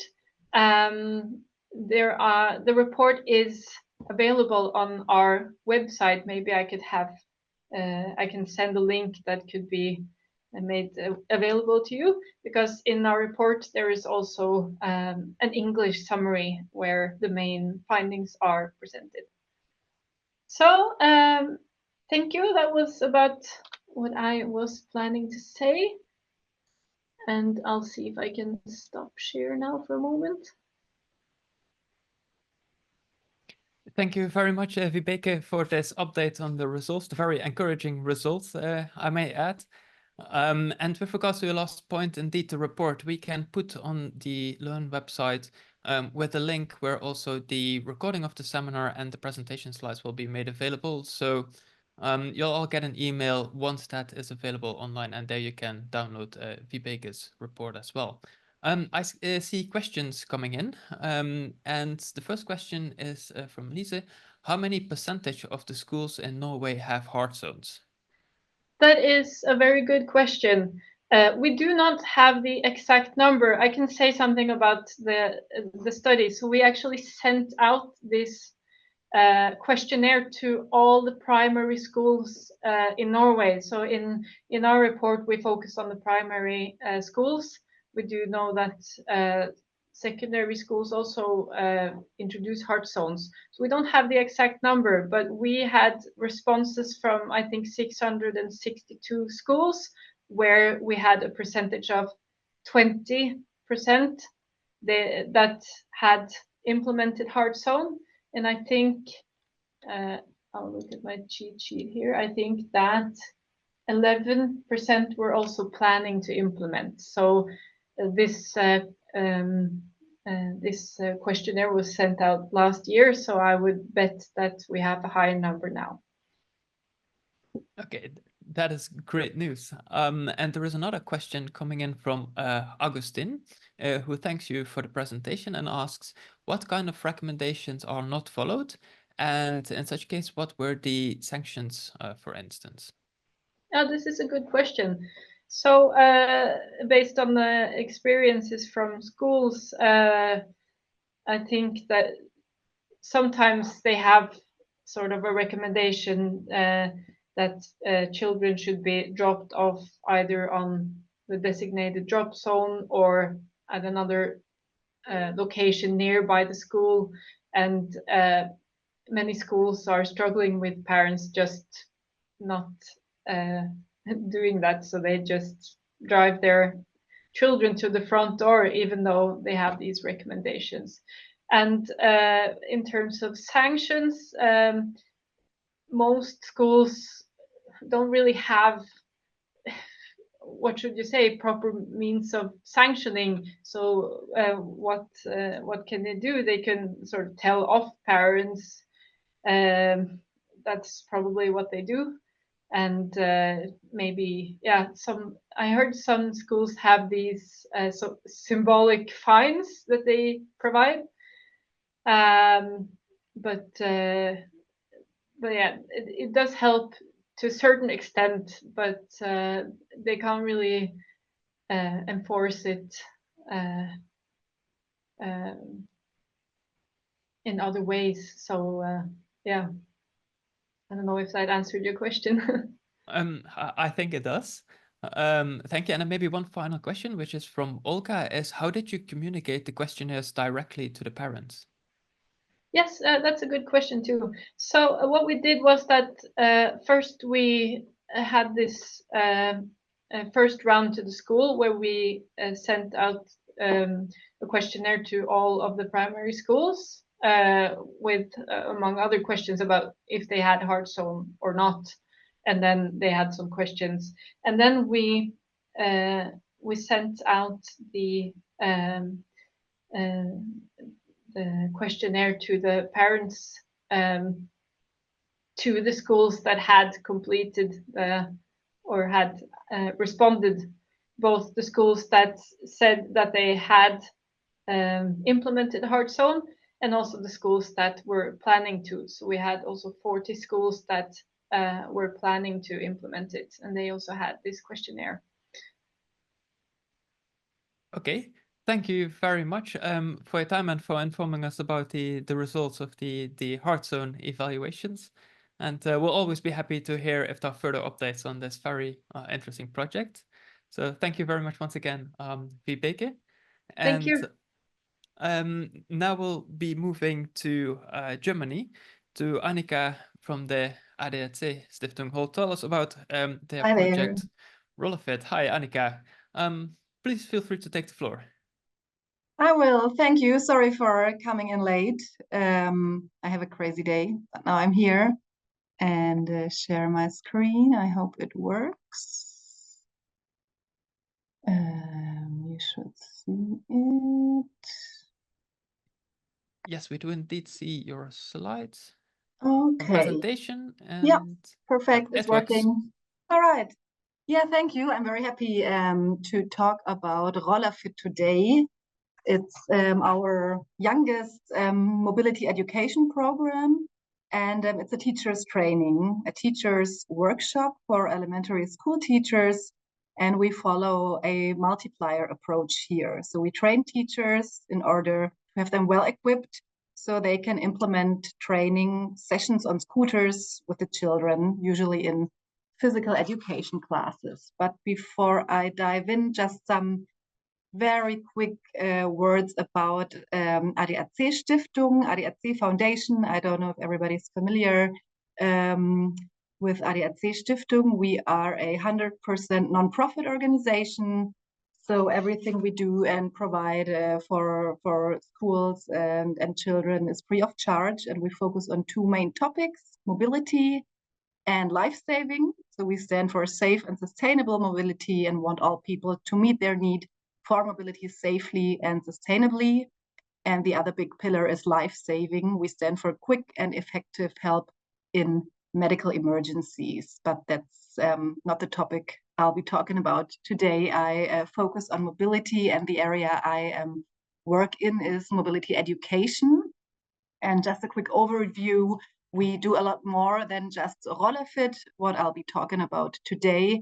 We try to focus or to find solutions for three big societal challenges or problems.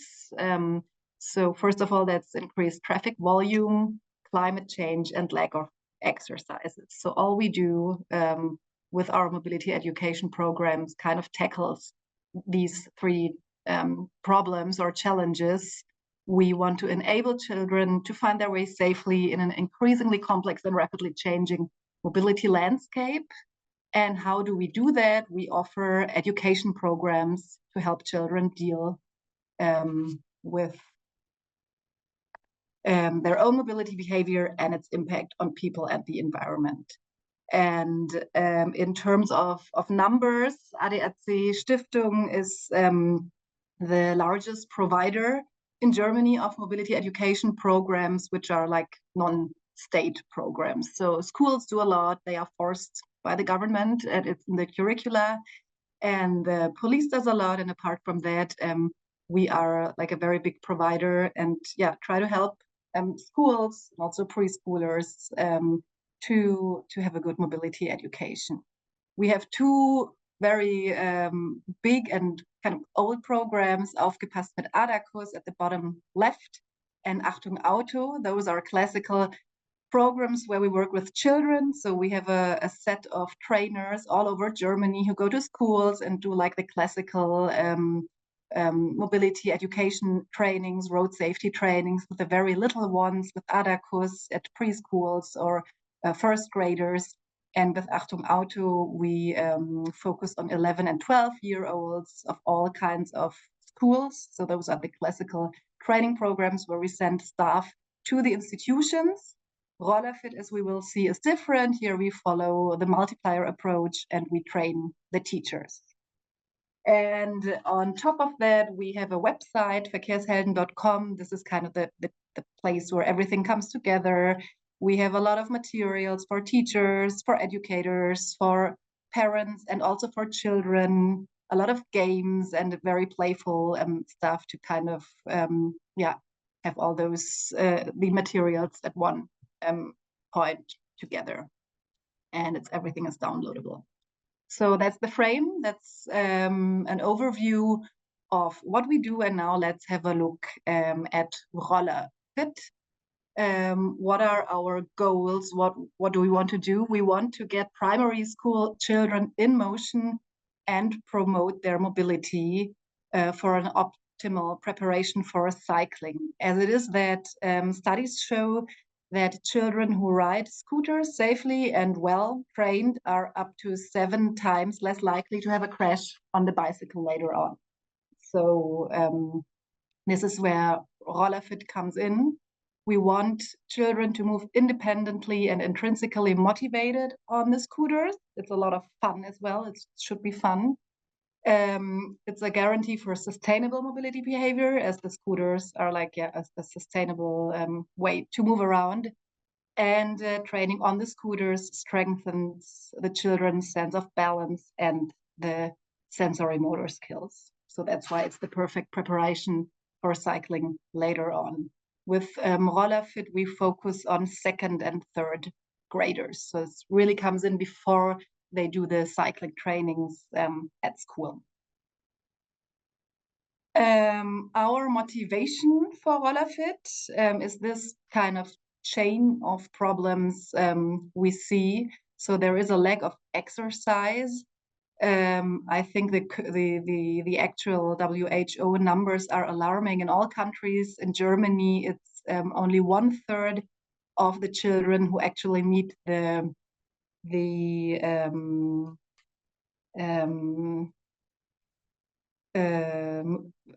how do you say, who actually meet the movement that the WHO kind of recommends. Only 1/3 who do that. So there's less and less physical activity with our children, which leads to motor deficits.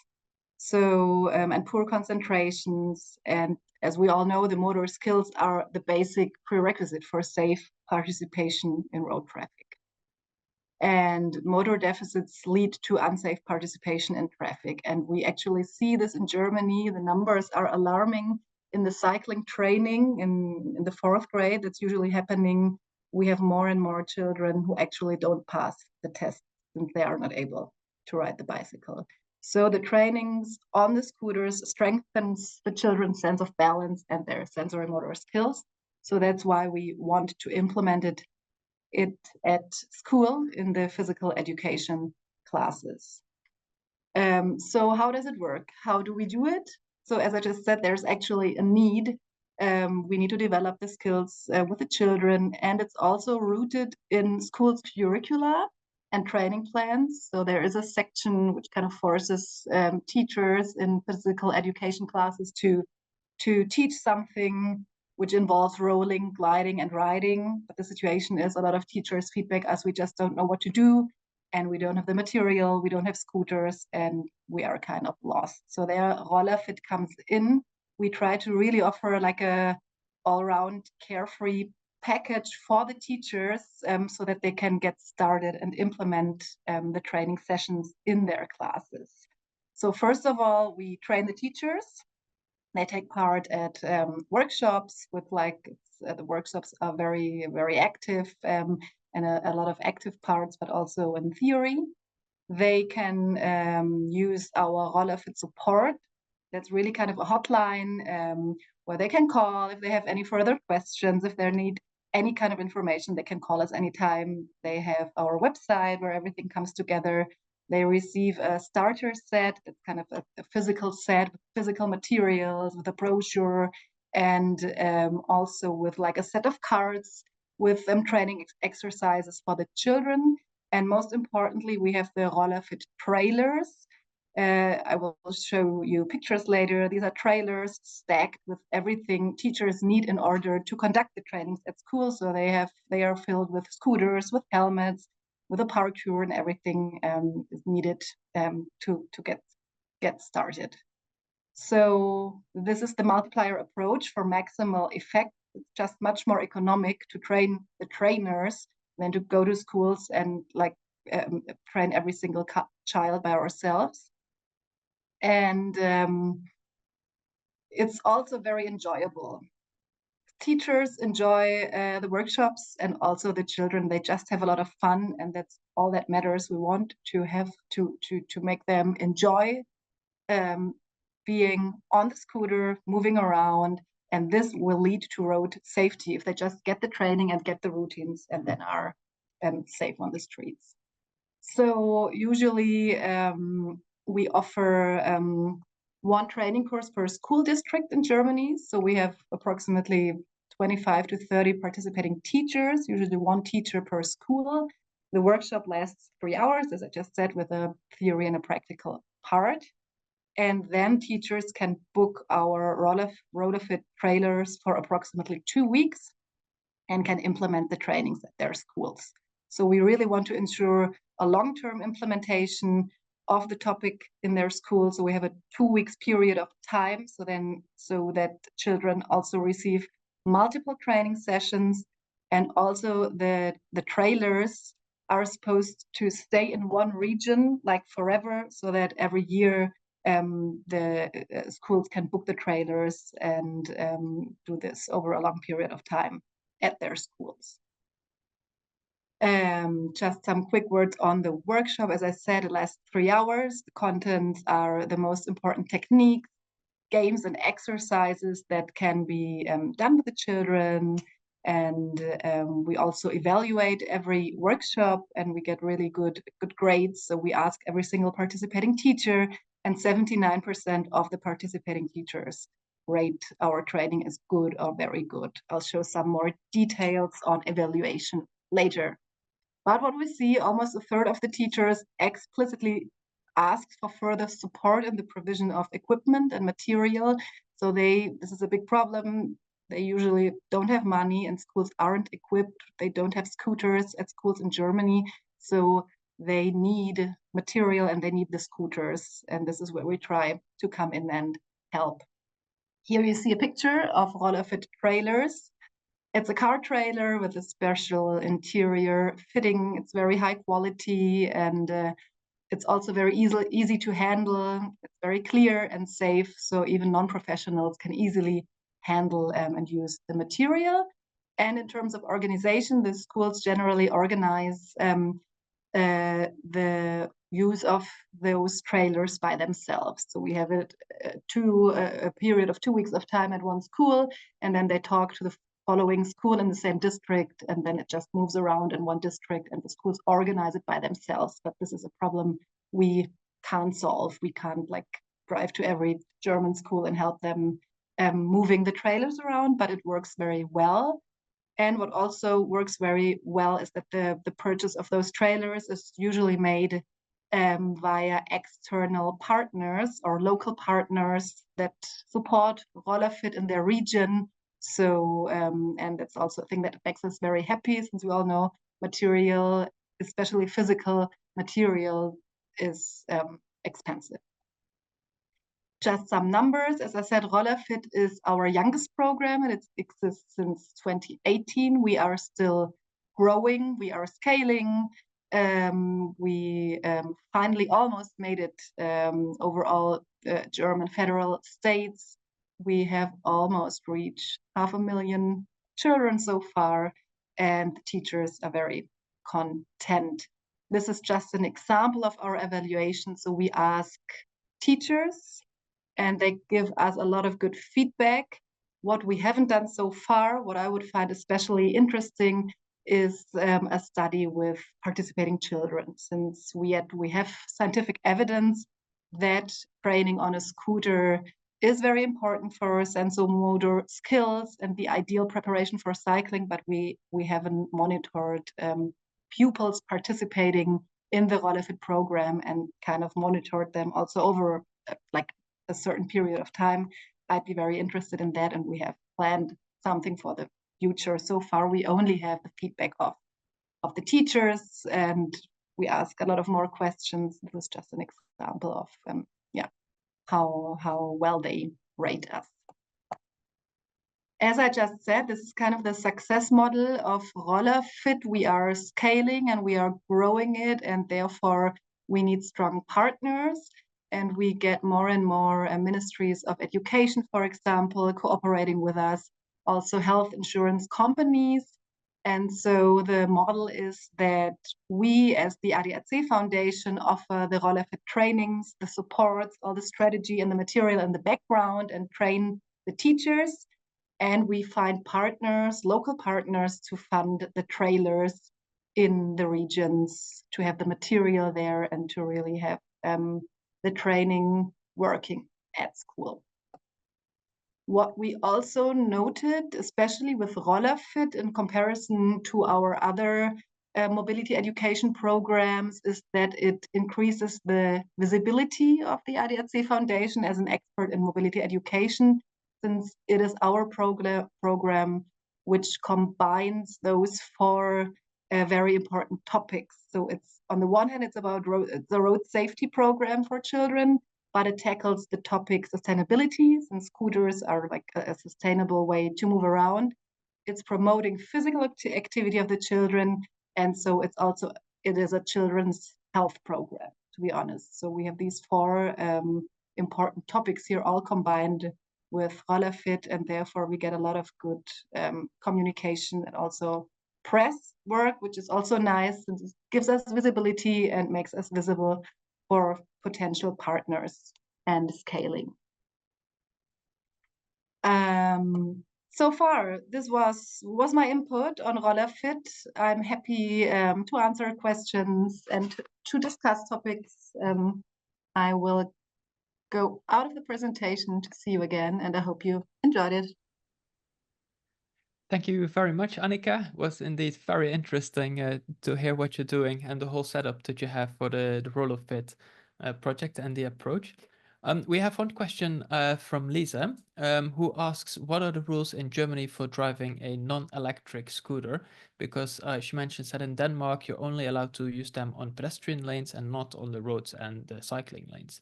And if you then look at electric scooters, which, as far as I understood from your presentation, is not included in Rollerfit, they have very strict rules for those, that you need to be at least 15 years old if you drive alone, and you need to wear a helmet, and a max speed is 20 kilometers an hour. But for the rules on non-electric scooters, what are those in Germany? Yeah, it's the same. So it's actually very similar also with the electric ones. Rollerfit focuses on the non-electric ones, since we want children to have their physical activity. And it's the same. So they are forced to use them on the pedestrian ways.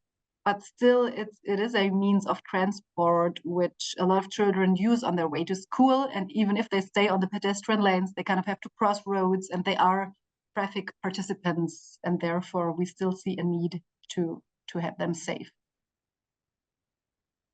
Does that answer your question? I think it does. And if not, Lisa will comment in the Q&A section with a follow-up question. And I see a next question coming in from Sarah Lynch. She asked, what kind of partners come in to sponsor the purchase of the trailer and its contents?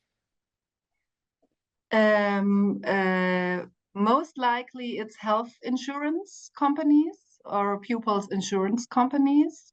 So there we have it matches from the topics they are interested to position themselves as institutions who kind of help make the world a safer place. But it varies. It can also be like just a local company which wants to do something good for the area, like totally a random company. We look at every partner and then decide if we want to partner with them or not. Like there are certain companies, for example, like weapon producing companies we wouldn't cooperate with, but usually it can also be like a local bank, for example, or some smaller business. It's very different. Okay, thank you very much for that answer. And perhaps one last question is from Olga. It's actually two questions. So the first question is, after the first workshop is done in a school, how often is it possible to repeat it in the same school? Is there any suggestion on how you keep up with the training? And the second question is, how many trailers are currently active in Germany? First question, so you mean the workshop with the children in a school. So schools book our trailer, and then they have it for 2 weeks, and we recommend ideally at least 3 times per week. So children kind of have 6 training sessions. And that answers your question. And like ideally, schools or teachers are so thrilled after taking part at the Rollefit workshop, they talk to their headmaster and buy the material by themselves and kind of buy scooters, so that those scooters are permanently at those schools, not only just 2 weeks as our traders, so they can do it even more often. But we suggest that at least 6, there should be 6 training sessions, ideally more. And an effect we also see is that children enjoy the training on the scooters so much that they go home and kind of talk to their parents and ask for scooters, and then even do it in their free time and not only in the school environment. And how many traders are active in Germany right now? We have 10. That doesn't sound much, but as I just said, next to those traders, we have a lot of schools who just buy the materials by themselves, like permanently for their schools. And it's a young program. We are still growing, and we are looking for more. Okay, thank you very much. By Olga's response, she thanks you for the question. Sorry, for the answer to her question. And thank you very much, Annika, for your presentation. And we wish you all the best with the further rollout of Rollefit. Thank you for having me and for the questions. Thank you. And that means that we have now reached the lunch break for the seminar.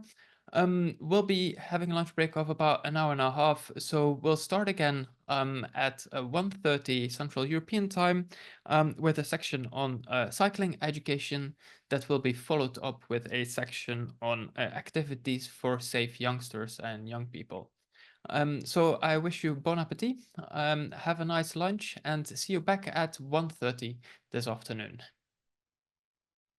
Hello, good afternoon, everyone. I hope you had a very enjoyable lunch break and are filled up ready for the afternoon part of this European Traffic Education Seminar. We'll have 2 sessions to go. The first one will now be on cycling education, and then a bit later this afternoon, we'll have the part on activities focusing on young people.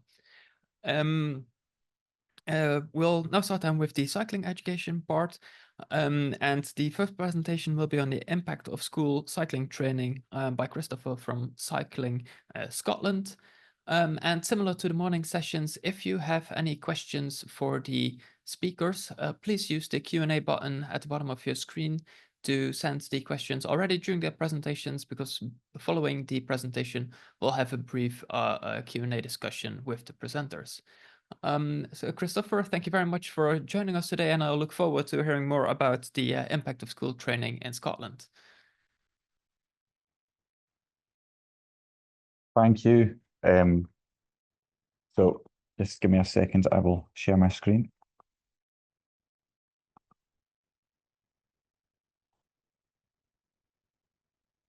Hopefully everyone can see that. My name is Christopher Johnson. I work for a national charity in Scotland whose aim is to promote cycling for everyday trips. And we are funded by the Transport Scotland, the government agency responsible for transport. The main part of my job is to offer cycle training to people of all ages, especially school children. And this afternoon, I wanted to talk to you about a big piece of research we have just completed to show the impact that that training has. First of all, though, I thought useful to set some context. There we go. So last year we trained 60,000 children to receive training. 2/3 of primary schools in the country offered training usually aimed at pupils aged 10 to 11, just before they start secondary school.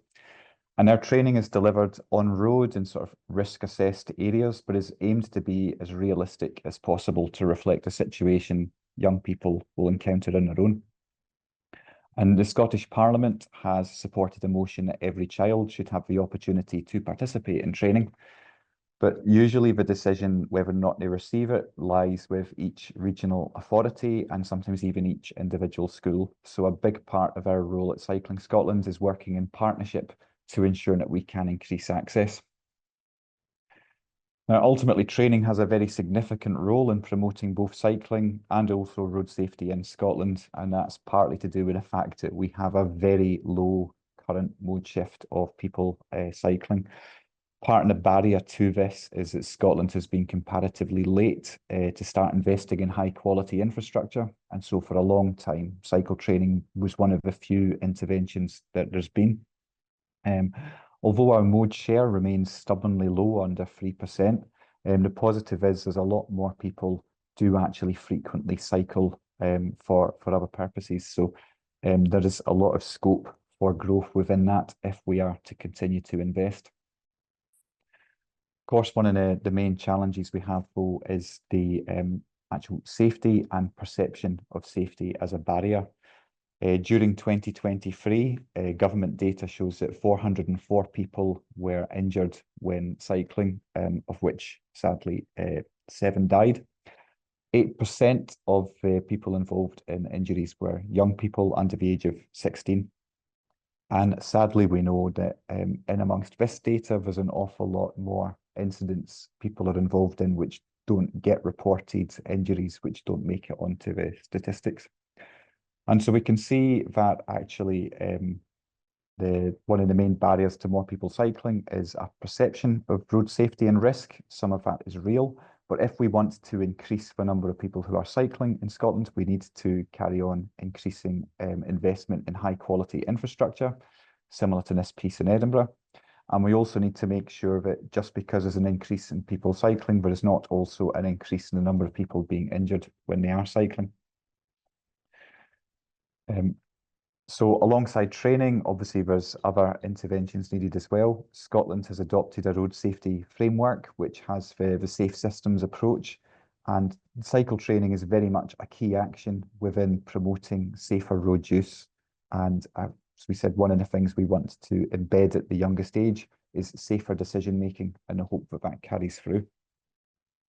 I should say, although we see cycle training as probably a standard part of the toolbox, I was quite surprised when we repeated a piece of research recently that was originally done in the millennium, the year 2000. So a couple of years ago, we went and we polled adults across Scotland to find out how many of them had actually received cycle training themselves. and surprised to find it was less than 30%. And the majority of those who had received training, it was when they were school children. And this has a major implication for us because just 18% of parents of primary school age children just now have actually had cycle training. So their own experience of it is quite low, and their own inhibitions and fears of road safety are obviously quite high. The positive is we saw that also parents are much more in favour of letting their children cycle after they have completed cycle training. And if we want people to adopt more sustainable and responsible travel choices, that will obviously have an impact on road safety overall. So that's the background.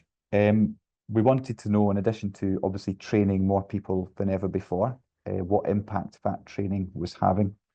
So we've just completed a sort of a 3-year cross-sectional study of the Bikeability Scotland training programme. We designed the protocols in the year 2020, and we've had 3 successive waves supporting children age 10 through to 14 to follow up what impact training had long after they'd actually received it in that last year of primary school. We had regions from half of the 30 regions in Scotland participated in the training, and we had a feedback from more than 4,000 pupils. So quite an in-depth data set we've got. And of these results, I guess the main positive for us was that there's increased frequency of cycling for both everyday and leisure journeys, which hopefully shows that children who have gone through training have that increased confidence to do so. And we found this was strongest with secondary school pupils. Obviously, in primary school, the parents still have such a strong role in whether or not their children cycle. Children have much more independence into secondary school. And we found across the 3 waves, there was a consistent pattern, particularly if you look at the columns of never, those children who in secondary school never cycle is much lower amongst those who've received training. The big one from a road safety perspective, though, is obviously improved knowledge, including hazard perception. And again, we're pleased to see a consistent trend that those pupils who did receive training did score higher in knowledge and that related hazard perception. This was strongest in the primary age, so recently after training had completed. But we could also see it did carry forward across the 3 waves. There was a consistent trend. It diminishes over time, or at least the gap does. Now, part of that can be explained from some of the knowledge gained 2 or 3 years ago starts to wane, but also as children make more independent decisions, they have greater exposure to road networks, and actually some of their knowledge is increasing too. But we could still see a statistically significant difference several years after children had trained. And another point with that was we also had one cohort who, in addition to going through the test, we ran a practical assessment. We found that actually they were able to demonstrate the hazard perception and awareness greater. Again, there was a 14% difference in the average score for the pupils who also went through that practical assessment. So from this, I think we can take a pleasing nod that cycle training is having a significant impact on knowledge and awareness. Another key finding for us, which maybe doesn't seem immediately relevant, was that pupils who took part in training were more likely to own a bike in the years afterwards. And this is quite significant for us in Scotland because our road casualty data unfortunately shows a number of inequalities, particularly in terms of socioeconomics. And we actually, in the second year of the study, were able to look at this in more detail. And we found that the largest boost was among the schools which had a higher percentage of pupils who received free school meals. So in many ways, we could also see that cycle training was having a contributory role in terms of tackling inequalities and supporting more people to access road safety education and the opportunity to travel actively.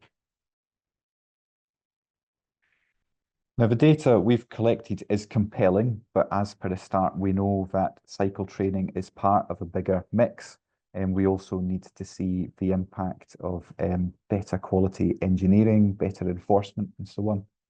And Scotland has committed to an ambitious increase in the number of kilometres of active cycle path and infrastructure. So a couple of years ago, we worked with the Dutch behaviour change specialists Mobiel to try and map out how our cycle training offer should evolve. Right now, we have a lot of training that's on kind of static junctions, and if we compare that to the likes of the Dutch traffic exam, where riders basically navigate their community, it's quite stark. So there's a huge opportunity. We obviously realise there's a continued role that the training we offer will evolve to support the needs and continue to deliver impact as hopefully the wider landscape changes. And this, again, one of the things that came out of this study was a really stark statistic. But if you look at the comparison of the number of children cycling to school against a nation's mode share, you can see it becomes really significant. You know, here we've got statistics from Belgium and the Netherlands, which compare quite starkly to the number of pupils who cycle in Scotland. So one of the great things we hope to see is a rapid rise in the number of children who are able to make independent trips, and therefore it's really useful that we have the data. We know that by offering cycle training to as many pupils as possible, that should enable them to do so safely.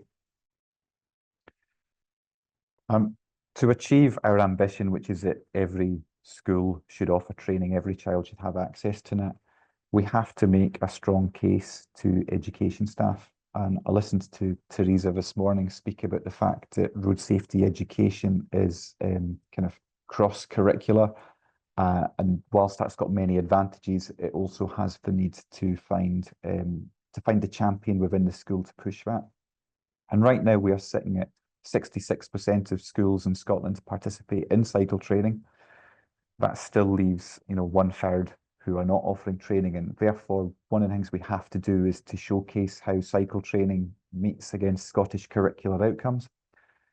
Our own curriculum here is based around 4 capacities, and I think the data we've got is showing very strongly how the receiving cycle training does support confidence and successful learners, but also in terms of the decisions and the hazard awareness leading to more responsible citizens as well. So we will continue to make that case and look for the champions who can support cycle training. One of the areas where we have found the best champions is actually pupils themselves. With my colleagues, we've worked on a campaign we call Bikeability Voices, and that's been speaking to instructors, but also pupils to understand just what it meant for them. And there's one quote here I wanted to share from Harry, who is a pupil in the central belt of Scotland. And he spoke about how he'd expected the training to be about games, but actually was really surprised and pleased to find that it was about so much more than that. This was the skills which he felt you needed in real life. And I think that's a really important, compelling voice for us to be able to speak to school staff, teachers and local authorities to ensure that they do actually understand that cycle training as part of road safety education is so very valuable. And just to conclude our research that we've spent the last few years working on, we obviously have a really rich data source. We're going to continue to be looking through that. We've spotted a few other kind of anomalies within there that we want to address, such as the fact that we see more boys cycling than girls after the training. So we need to try and understand where that comes from. As you might expect, we also see more children who live in urban areas will cycle than rural areas. And given the topography and nature of Scotland, it's also very important that we can make that a universal offer. So we'll continue to unpick that data. But the main thing I think it tells us is it confirms a lot of assumptions we might have had before. I think it's fair to say we know cycle training as part of road safety education is so important. Between the age of 10, 11 and the age of 17, 18, when a child might apply to start to drive. There's very little formal road safety education happens in that space, so what we can add here is important. But the data we've got also builds on so many other surveys that have been carried out within other parts of the United Kingdom, within wider European examples, all of which point towards the fact that practical cycle training on road does have a really significant impact in terms of the the knowledge and the decisions which young people are going to make. So that is a quick whistle-stop tour of the evaluation we've just completed. Thank you very much for your time and happy to take any questions. Thank you very much, Christopher. That was very interesting to hear about the evaluation you did. And that was a great quote by the pupil that you highlighted. One of the acknowledgements that we made in the Learn project and the key principles report is that the right for kids to have traffic education traffic safety education is because it's a everyday part of their life. They participate, it's a daily encounter. So to see that recognition from the kid that these lessons are directly applicable in their real life, that's I would say great motivation and great argument that perhaps is useful for others as well. I see in the chat that we have a question that came in from Lisa, who asks, how old are the pupils in secondary education when they participate in the bikeability training? Okay, so the bikeability training takes place in the primary setting, and it's normally age 10 or 11. And this is based on, I guess, historical data that suggests more children have the ability to judge speed and distance at that age. And they're a captive audience, it's easier to make that a universal offer in primary, not secondary. But in our evaluation, we were able to go to the secondary schools and find the children to carry on with the assessment. We haven't enjoyed the same success in numbers of pupils in secondary school as we ever have with primary. Okay, thank you very much for answering Lisa's question. I think it was a very clear presentation, as Lisa's is the only question. So thank you very much once again for the information from Scotland. Thank you. And we'll now move to Belgium. We'll have Hannelore, who's going to present Safe Freedom for All, which... yeah, there's Hannelore. Yes. Yes, here I am. Hello. First trying to share my screen. Normally that should work. I guess you see my screen now? It's loading. Yes, we see PowerPoint application. Yes. And now it's full screen? Yes, it is. Yes. Hello, everybody. Good afternoon. I am Hannelore from Belgium, working for Mobiel 21, which is a non-governmental organization working on sustainable mobility. What I'm going to tell you today about the cycling school is fitting into our third main objective of the organization, which is solving transport poverty. Maybe a little bit different inputs than the other presentations, but we're also working on traffic safety education in the cycling school. The cycling school, in fact, started as a project of Mobiel 21 to solve transport poverty.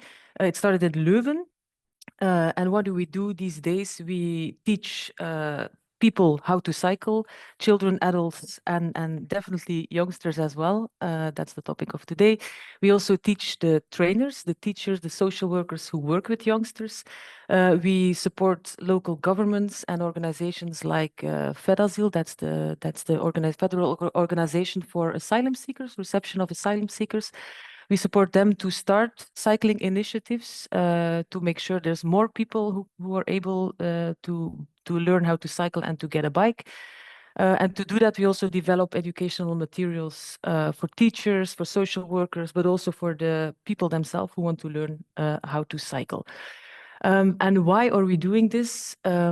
Because we want to close a cycling gap. There's a lot of people in Belgium who are new in Belgium, who also are new in the Belgium cycling culture, which means they cannot cycle at all. There's whole families who cannot cycle, not the parents, not the children. The parents maybe sometimes a little bit, the children maybe sometimes a little bit, but the parents have to run behind their children then. People who are not familiar also with the Belgian traffic environment, who don't know the Belgian traffic rules, and who don't have a cycling culture. So that's what we call the cycling gap. Extra challenge in our educational programs, cycling education programs, or the language barrier. We talk about that later. Also, the diversity in schooling. We work with groups who have a very diverse grade of schooling.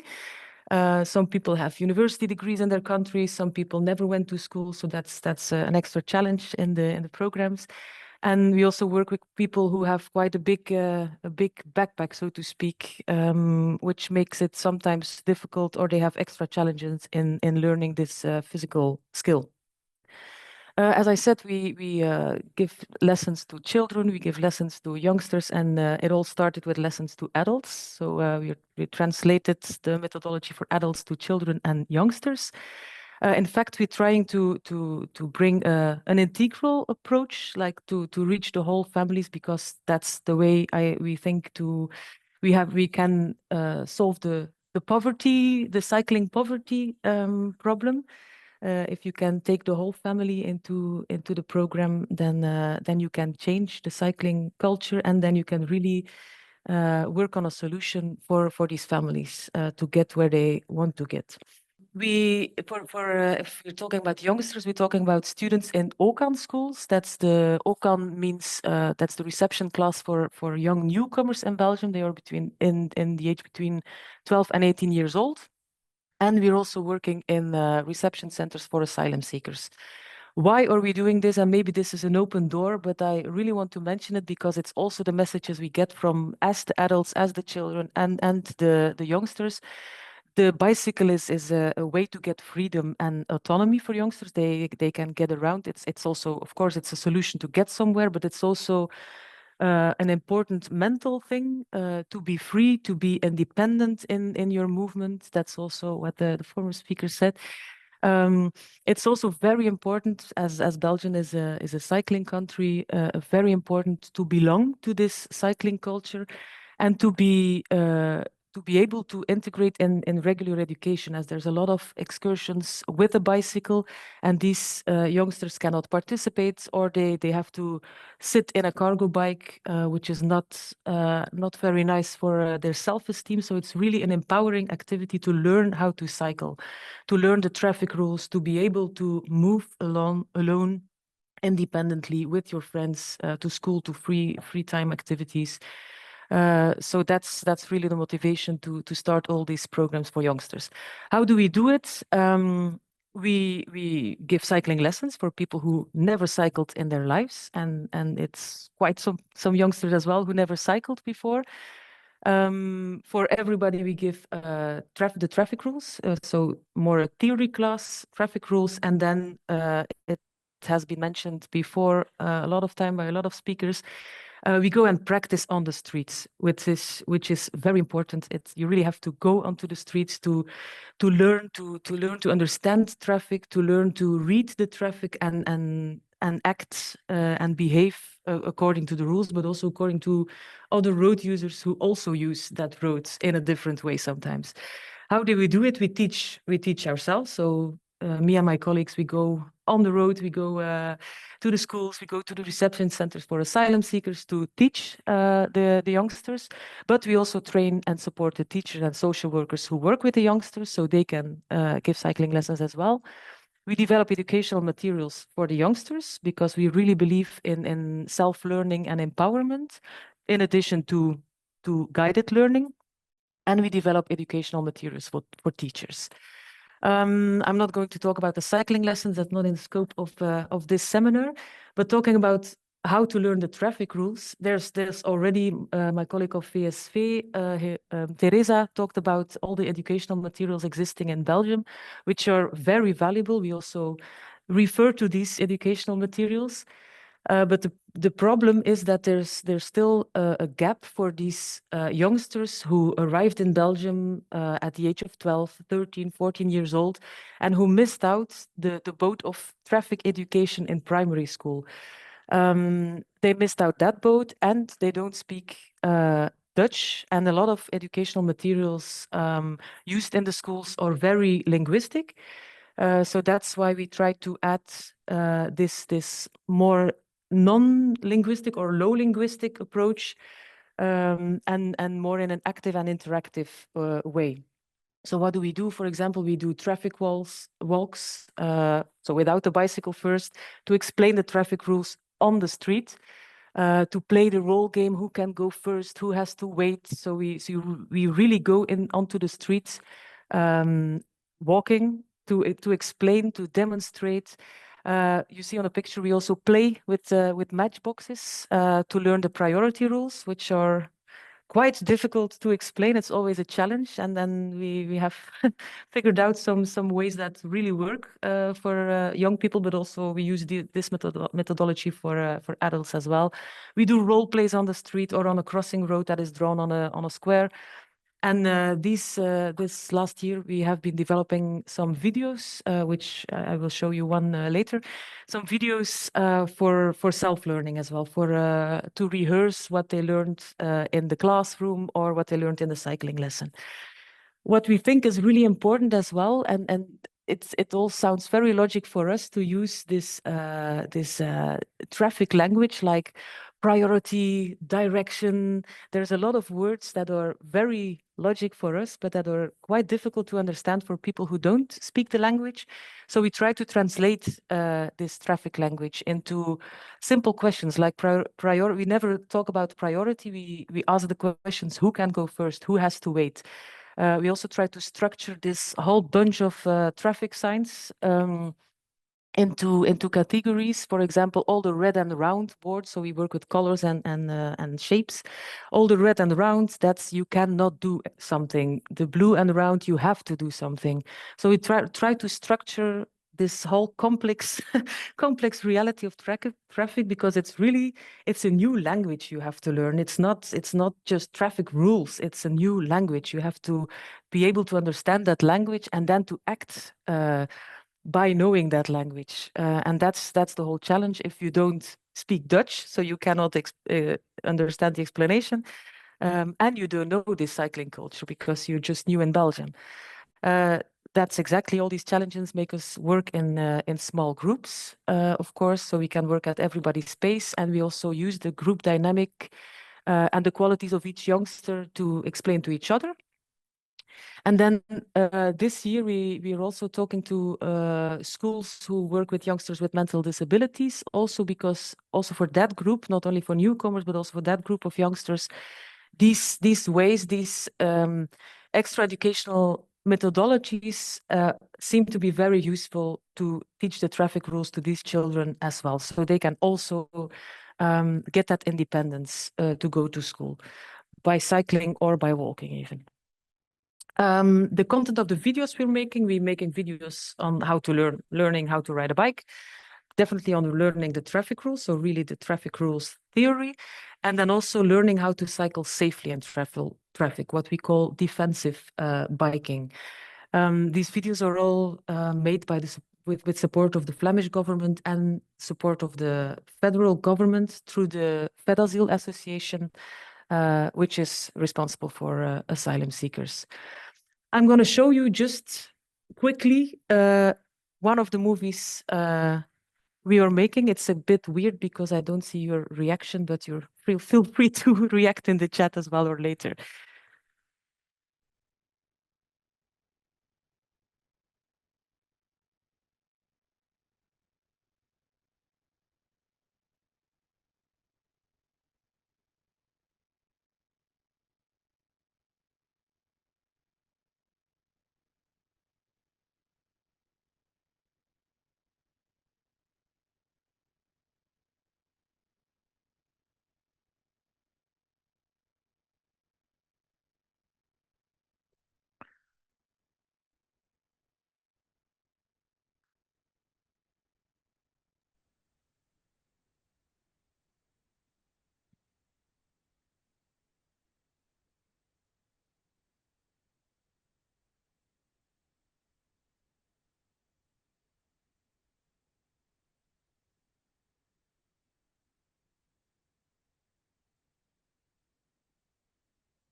Okay, it seems like the video didn't work anymore.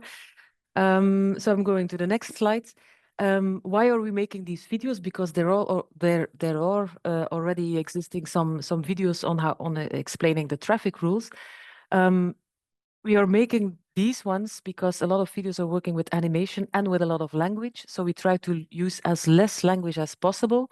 These videos are really focused on cycling and focusing on how to behave, what to do. So it's really focusing on the action you have to undertake as a bicycle at a certain point.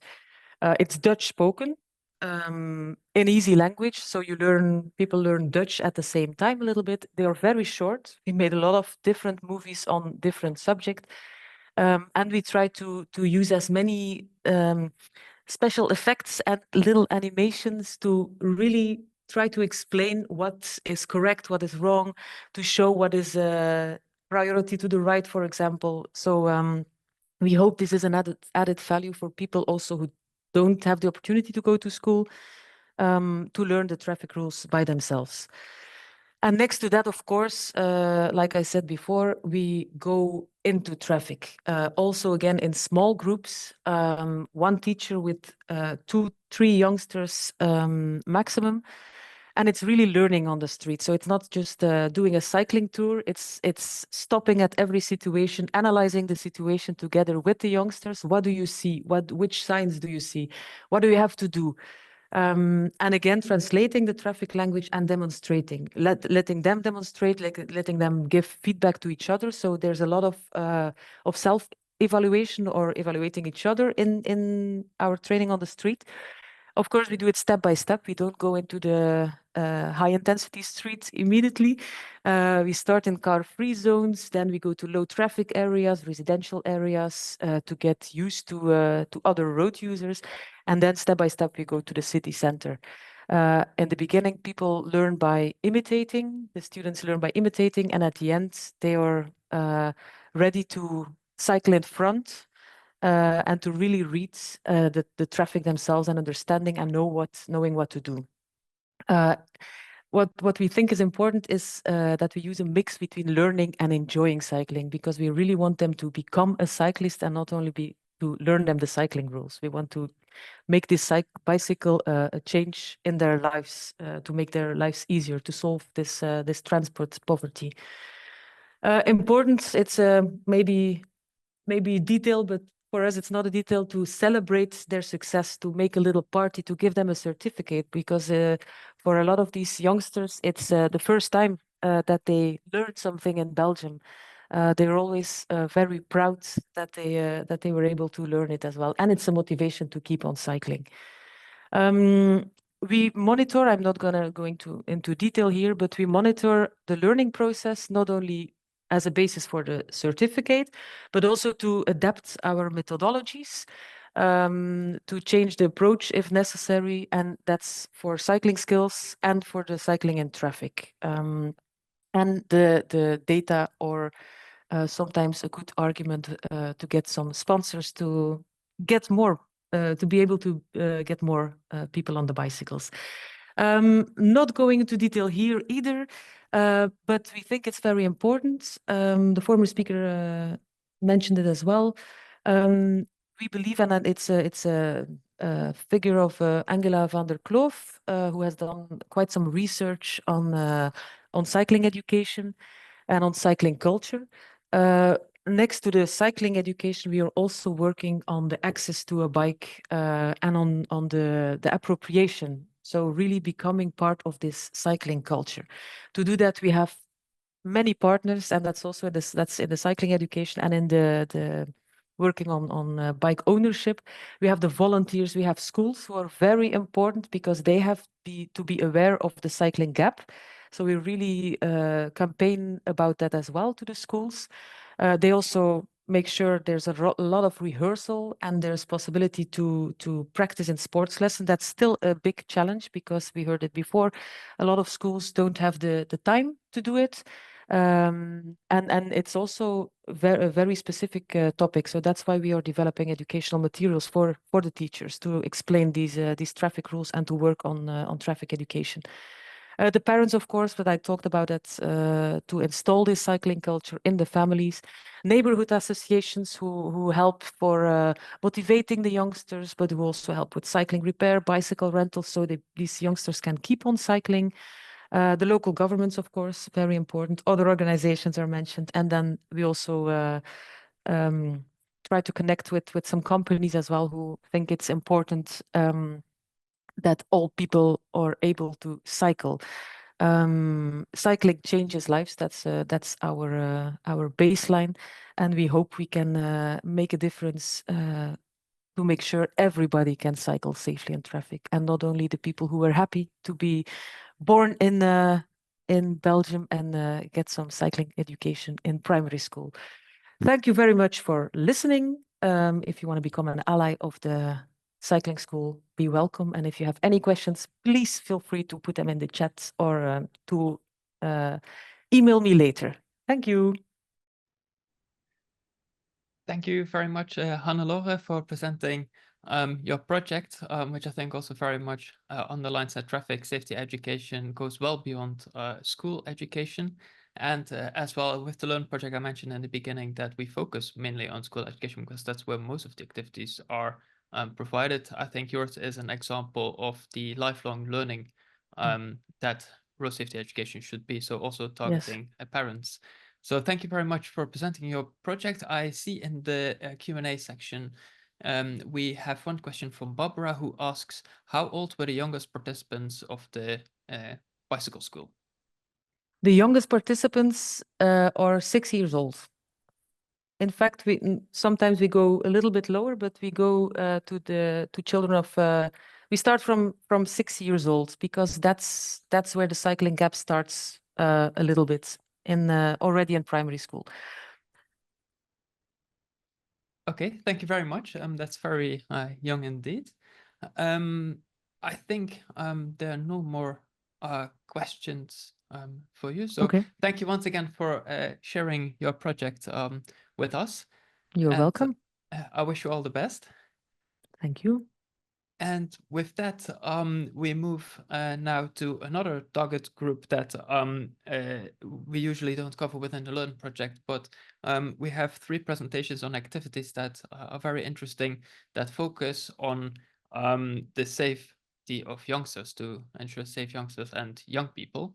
And the first presentation will be from Dragica, who will present the Drive Smart program of the Slovenian Traffic Safety Agency.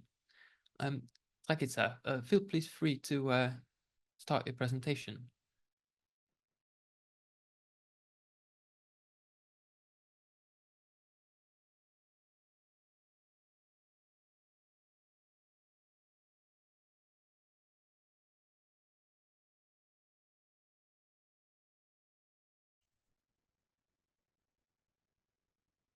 Hello. Hello, can you hear me? Hello, yes, perfectly Okay, well, can thank you you. see me now? Yes. Yes. Okay, hello. Greetings to everyone from Slovenia. My name is Dragica Sternad Pražnikar, and I am Area Secretary at the Slovenian Traffic Safety Agency. At first, my sincere apologies because I'm very sick and yesterday I had no voice at all, but today is already, as you can hear, much better. So I'm sure I'll manage the presentation somehow, but please excuse me, it won't be, it is very possible that I lose my voice during the presentation. So maybe more picture and less talking. Today, I will introduce you to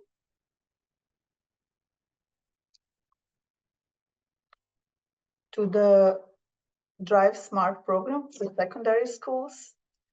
And throughout the presentation, you will be able to see our agency posters, slogans, or prevention campaigns, and that take place throughout all the year. As the operator of the Drive Smart program, I always try to make the workshops interesting, the presentations eye-catching, to show great diversity and to keep the students' attention as much as possible, which is sometimes very not so easy. The Slovenian Traffic Safety Agency organizes preventive action in form of preventive workshops for high school students. And the duty of the Slovenian Traffic Safety Agency is to listen the worst outcomes of traffic accidents, the number of fatally and critically injured people on our roads.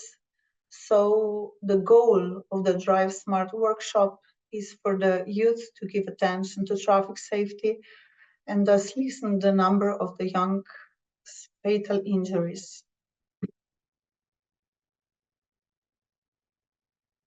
We want to remind the youth of the great responsibility that they accept when they get behind the steering wheel.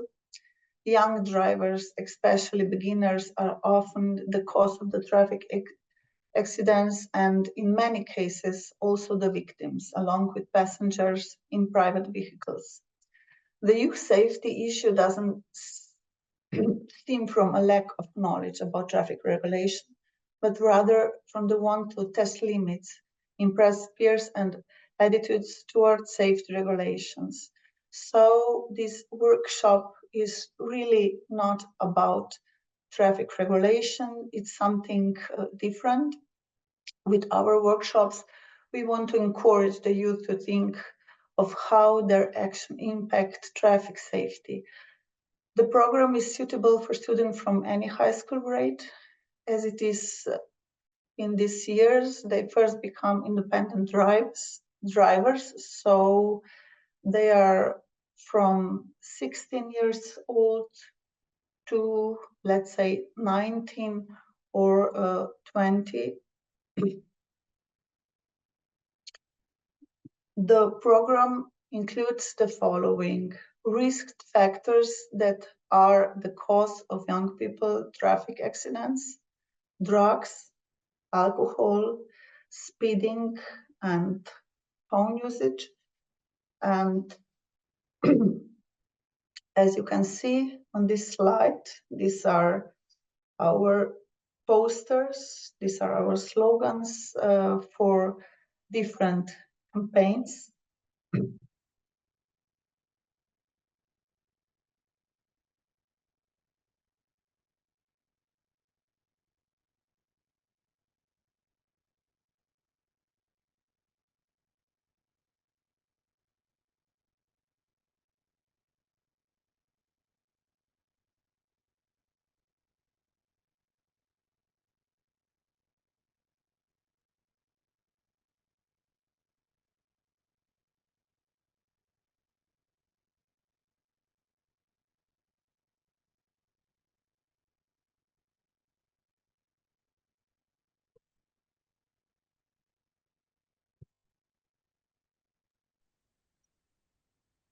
Dragica, unfortunately, we do not have audio.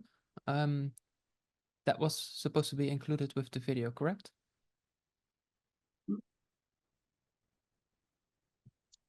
Did you see the video?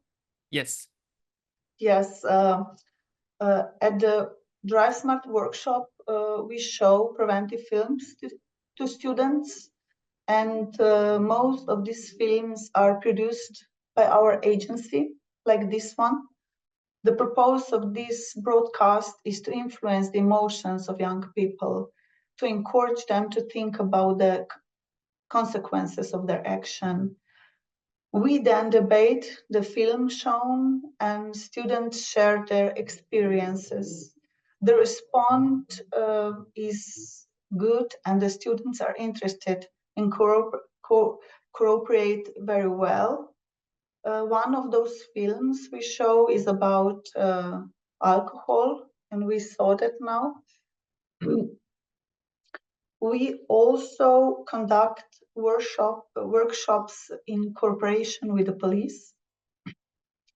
Interesting and shocking are the policemen's testimonies about arriving at the scene of the traffic accidents, about their personal experiences. The confessions of police officers who visit the relatives of traffic accident victims are very shocking for young people. Our agency opinion is that even this very unpleasant way of dealing with the consequences of traffic accidents is often necessary, because young people need to realize how much is in their hands. They must carry responsibility. They must be aware of their direct influence on traffic. Maybe this film, these movies that you saw and you will see also 2 more, are not appropriate for children till, let's say, 16 years, but then later it's important to know all these, what are these actions, what everything can our action be, what can happen, and we have very different responses.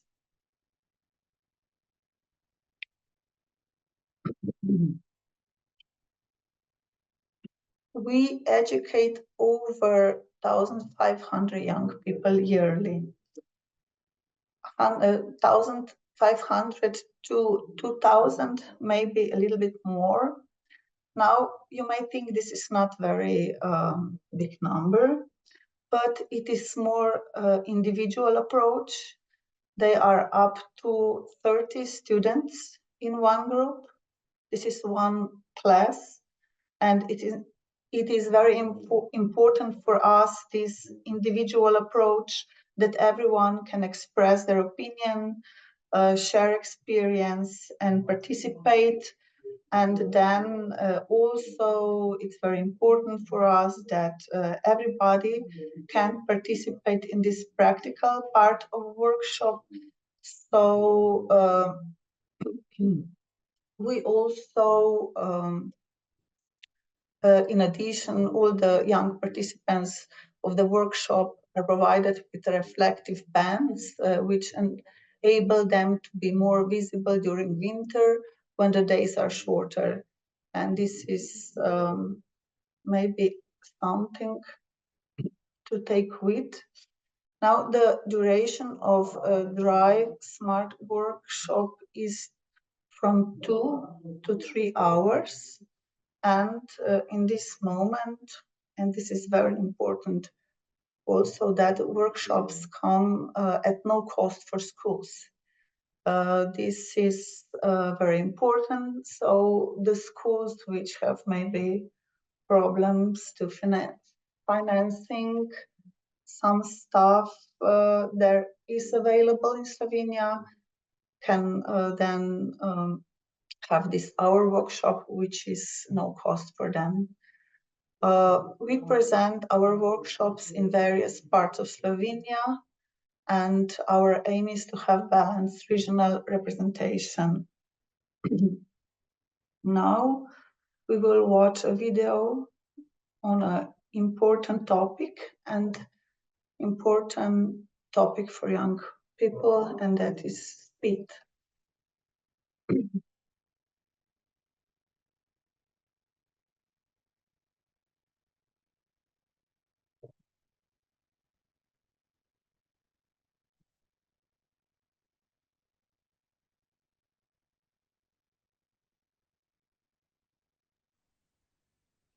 Like I said, I'm afraid we don't have audio again, but the video is playing. I didn't hear, excuse me. Unfortunately, we don't have audio with the videos. Oh. So we just see the pictures. Yeah, okay, that's but I think it's only the music, so you can see a little bit what it's about. I'm sorry, I don't know if I can do something about that.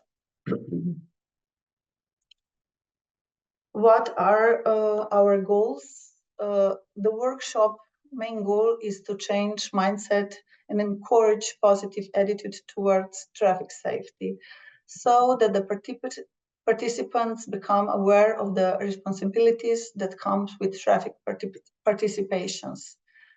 Our goal is to increase interest in traffic issues among young drivers. Our goal is also reduce the number of traffic accidents involving young drivers, and we want to encourage young people to think how their action in traffic affects other participants. And the first part of workshop is equipped with preventive films and provided by our agency and other preventive materials.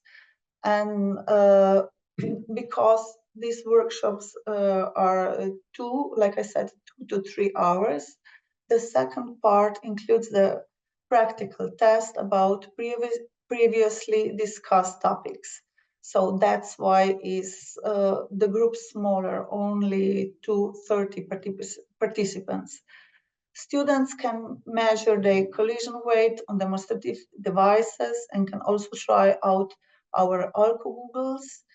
And during the workshop, we also discuss current accident statistic and talk about the traffic problems in the surrounding area of the school. So also original issues. How do we conduct the workshops? Firstly, we address the most common risk factors that are usually involved in traffic accidents with young drivers. And like I said previously, some of them are alcohol, then illegal drugs, speeding, failure to use a seatbelt, using a mobile phone while driving, and also micromobility. Students are also actively participating in the workshops, sharing their experiences. They are encouraged to think critically about their behavior.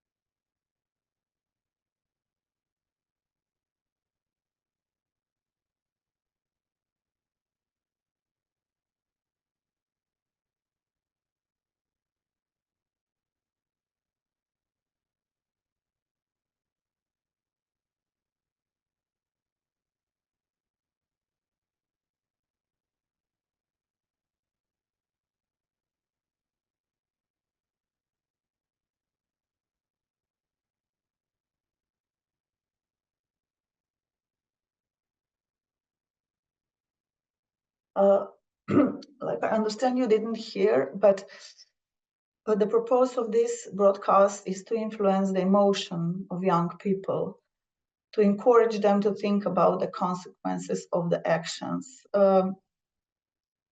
Maybe just the music is very loud, and the feelings maybe when you watch them, it's not pleasant, but we want really young people to think about the consequences. And when we have debate, then often they share their experiences, maybe some very negative experiences that they had.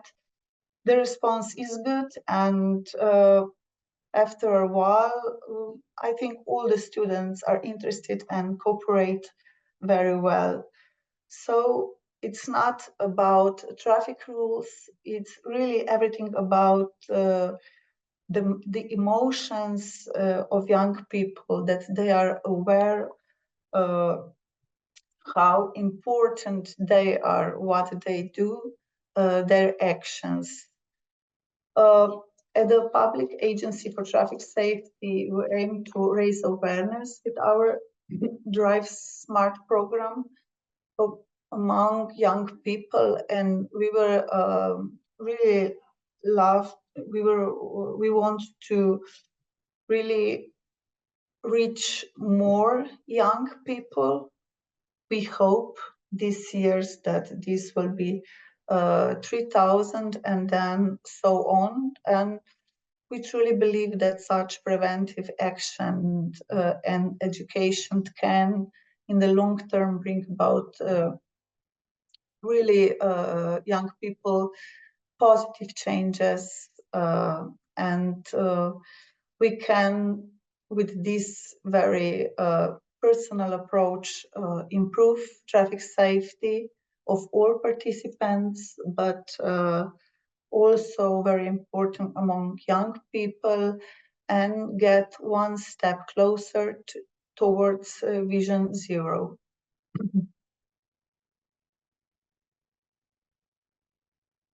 I hope you could hear me because I really have problems with speaking today.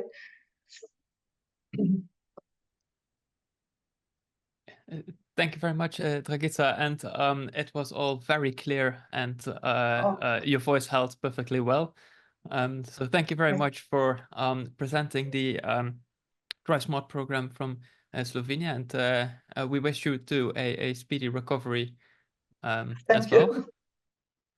I'm quickly having a look at the Q&A box, and no questions have come in, so I think that confirms that it was a very clear presentation.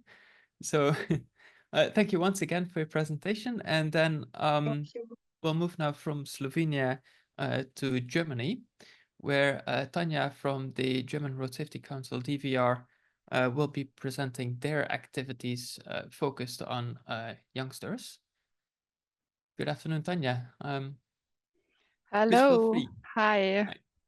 So I hope I managed to put on the music of my videos. We will see. We will have a look later. So hi from Berlin. Hi, my name is Tanja. I'm working for the German Road Safety Council. And while I'm saying that, I try to manage to put on the presentation mode. Today I would like to show you how we are addressing young people, especially young employees, because if you this is really a certain group of traffic participants, because it's, I mean, like young people are a high-risk group in traffic, and they, of course, have their ways to work, back from work, or within their work. And therefore, also the German Road Safety Council is concerned about those routes, about this traffic participation.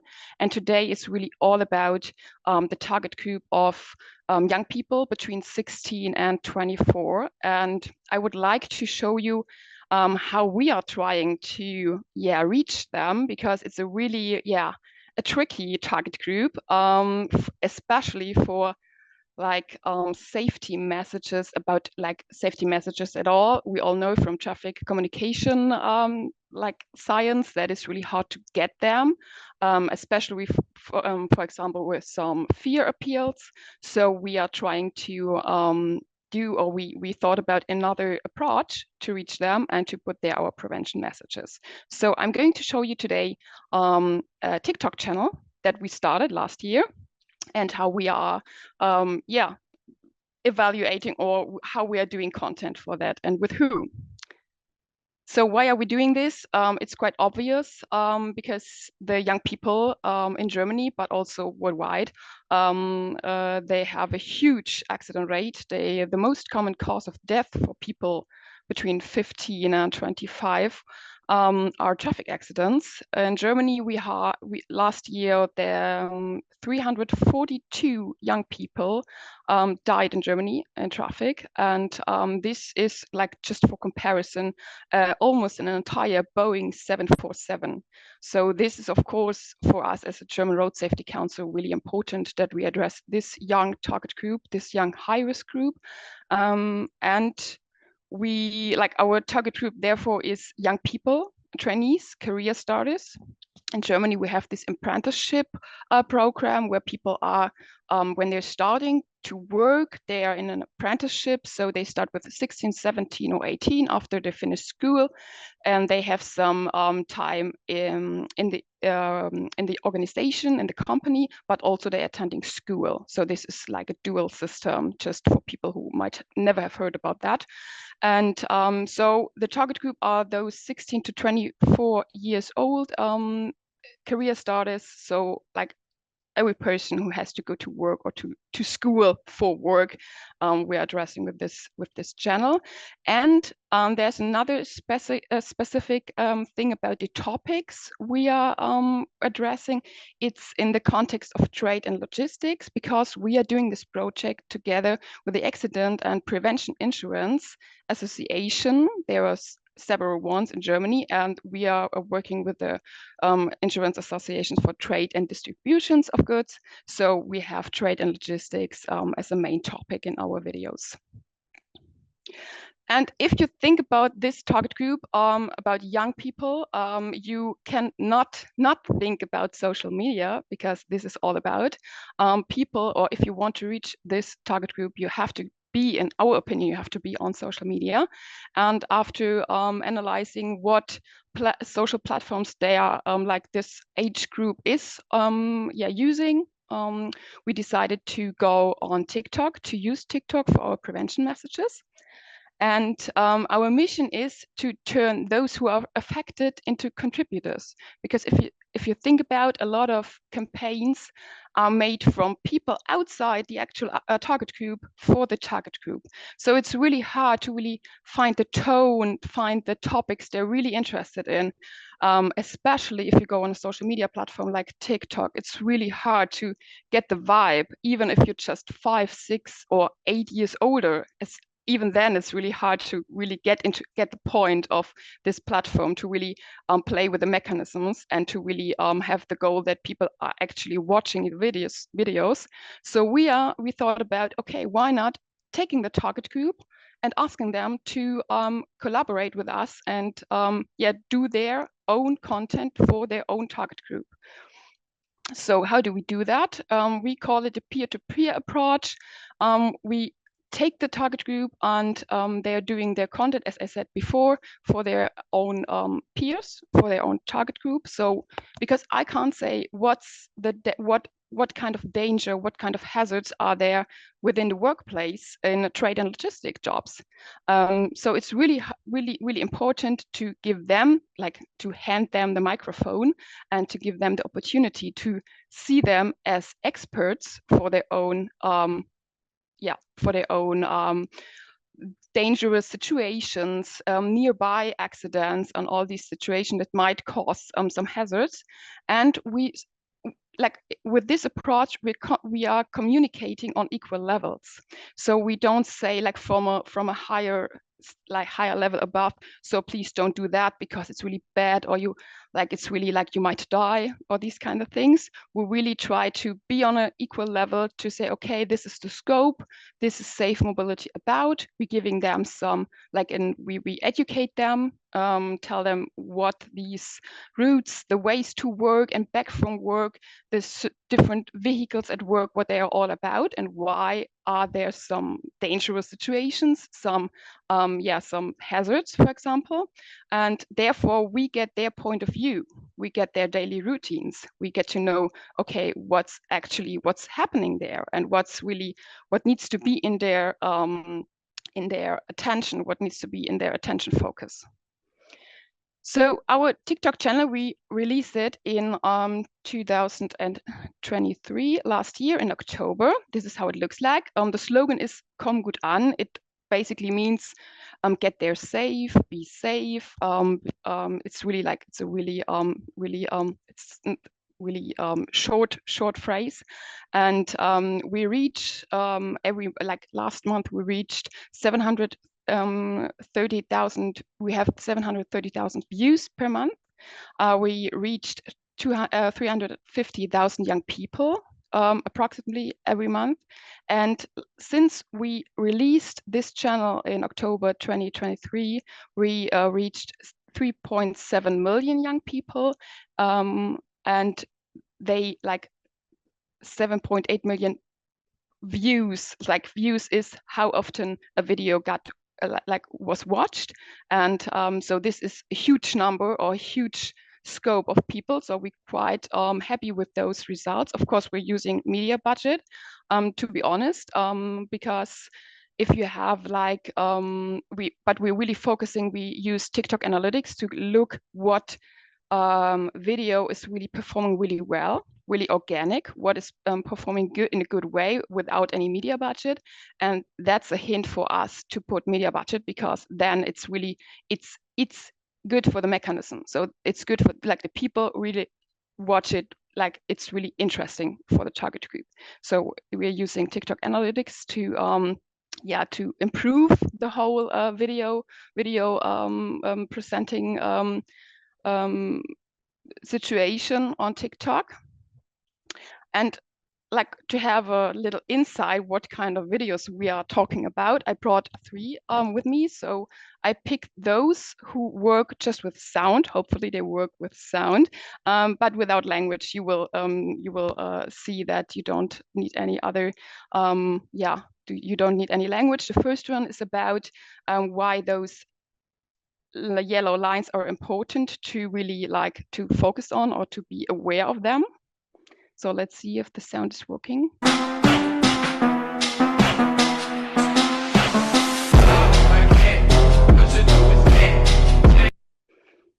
Did it work? Just a real check. Yes, it worked. Perfect. Well Perfect. with audio. Okay. Yeah, as you can see, the videos are really like short. This is due to TikTok. TikTok is a short. I mean, it's getting longer and longer, but right now it's still really short.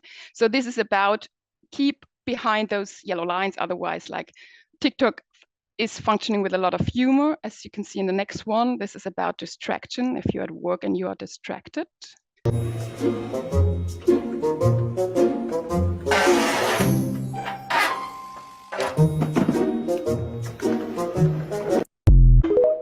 So this is, of course, humor is working on TikTok pretty well. So as you might notice, this was our channel. She was like being distracted. So we use these kind of little, parts of just not taking us too serious. This was about distraction. And the next one is about, if you might have heard about the Berghain in Berlin, or the bouncer culture. It's like being in front of a club and not getting in because you're not wearing the perfect clothes. So this is the video about safety clothes. Give it to me like.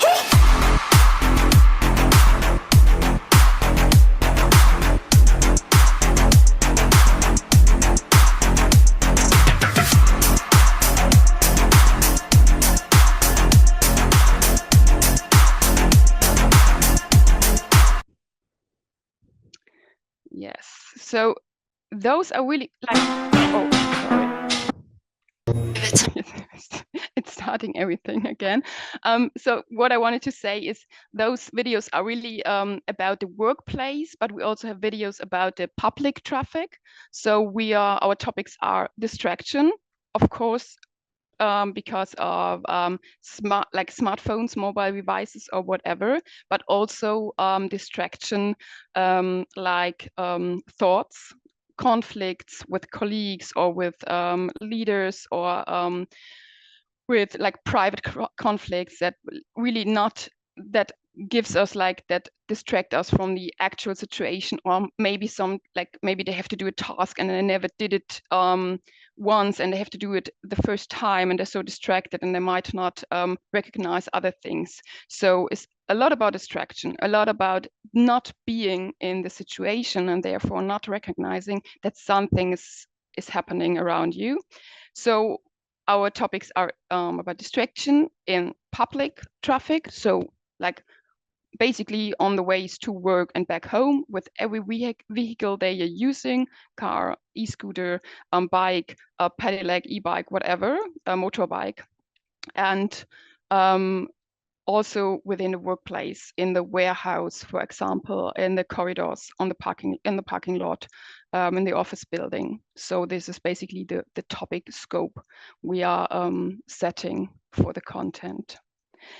And as you might recognize in the videos, those are all real young people working in trade logistic jobs.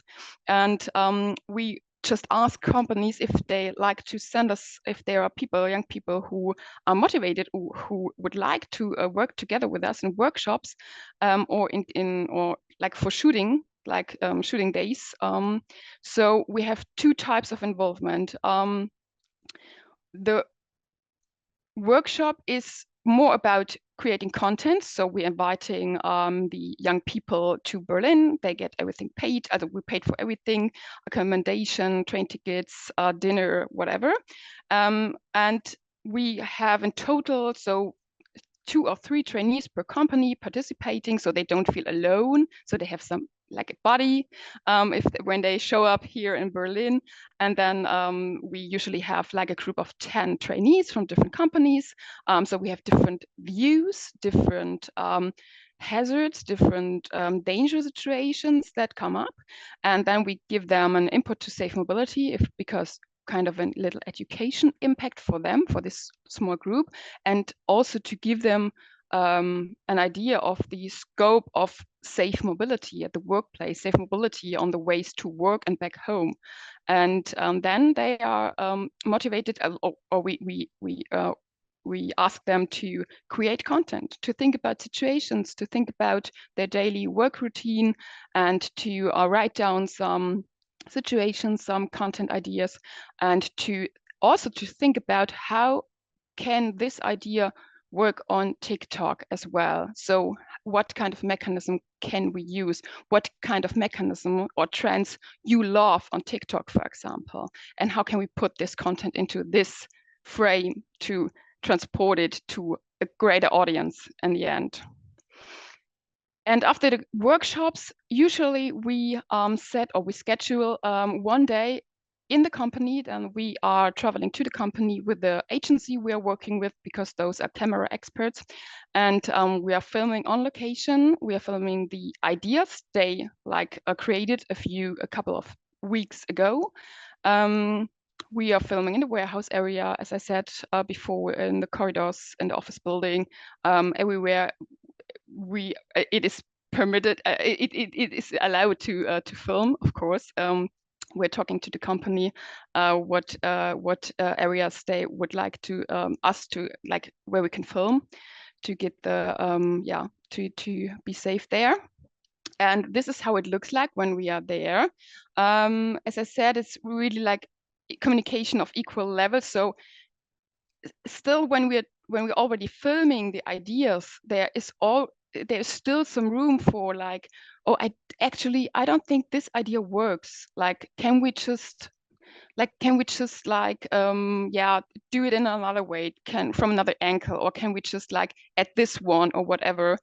So we're really always talking to the young people. We are we're asking them, do you think, is that a good thing? Do you think this is really interesting? And if they have any if they ask us to do it in a different way, we can totally talk about that. And then of course we have we're filming, this is TikTok. We are filming just with a really, really good smartphone, because TikTok is not about fancy and nice movie productions. It's really it is about being authentic, and therefore we just have this this smartphone we are using. We're having this green screen, so we can put on later other things. For example, we have this one content topic. It is called Safe or Deadly. So we show the young people who are sitting there with a buzzer in the middle. It's a kind of a gamification approach. We show them some stock pictures with some really sometimes ridiculous unsafe or safe behavior. And then they have to decide, is it safe or is it deadly? And they have to talk about it. And then it's so nice because you see how they think about some traffic thing. For example, using e-scooter in Germany, you can't use an e-scooter on a sidewalk. And some of them might know it, some of them don't, and then you have a discussion. And this discussion also is happening in the whole target group. And then you can have you might have some comments who encourage them or say, oh no, I didn't know that at all. It's good to know, or whatever. So we have different topics or different types of content we are presenting, and this is one of it. So in the end, so to wrap it up, it's about safe mobility and vocational training for young employees. It's about tackle the problem from the outset, to raise awareness. This is really I mean, prevention has to be, there are different levels or layers on prevention work, and this is really in the beginning. This is in a humor way, in a slightly comedian or sometimes a little bit dark, sarcastic way, sometimes a funny way, sometimes an emotional way, to really do the first attention, to really raise the first time attention for some danger they might have never recognized. So it's the recognition, the first initial recognition, that we are trying to tackle. And of course, we want to offer long-term support, because if young people, young employees start behaving safe in the beginning of their job career, in the for their whole job life, you have of course you have a benefit. The organization, the company has a benefit, as well as the person, of course, itself, because they are not they're hopefully not are involved in accidents. So this is really like we're trying to have also a long-term side of or intention for this whole putting safety messages, unsexy safety messages for young people into their awareness, that they might think about it the next time when they're at work. So this is basically our approach. Thank you so much for listening. And I see there's the chat and there are some questions.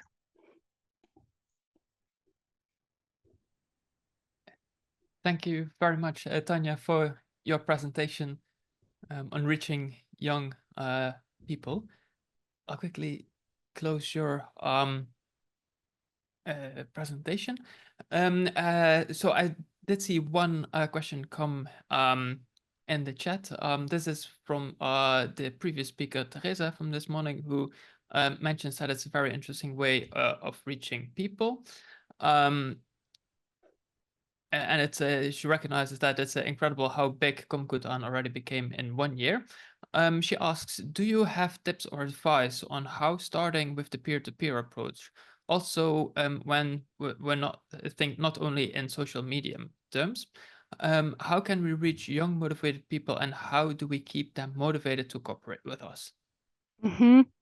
I mean, we just, to be honest, it was like into the blue, to be honest. We thought, okay, we have to reach these young people. How to reach them?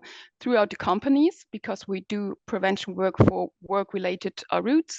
And then we just invited them, and we just hope for the best, that they are motivated, that they are able to communicate danger hazards in their workplace.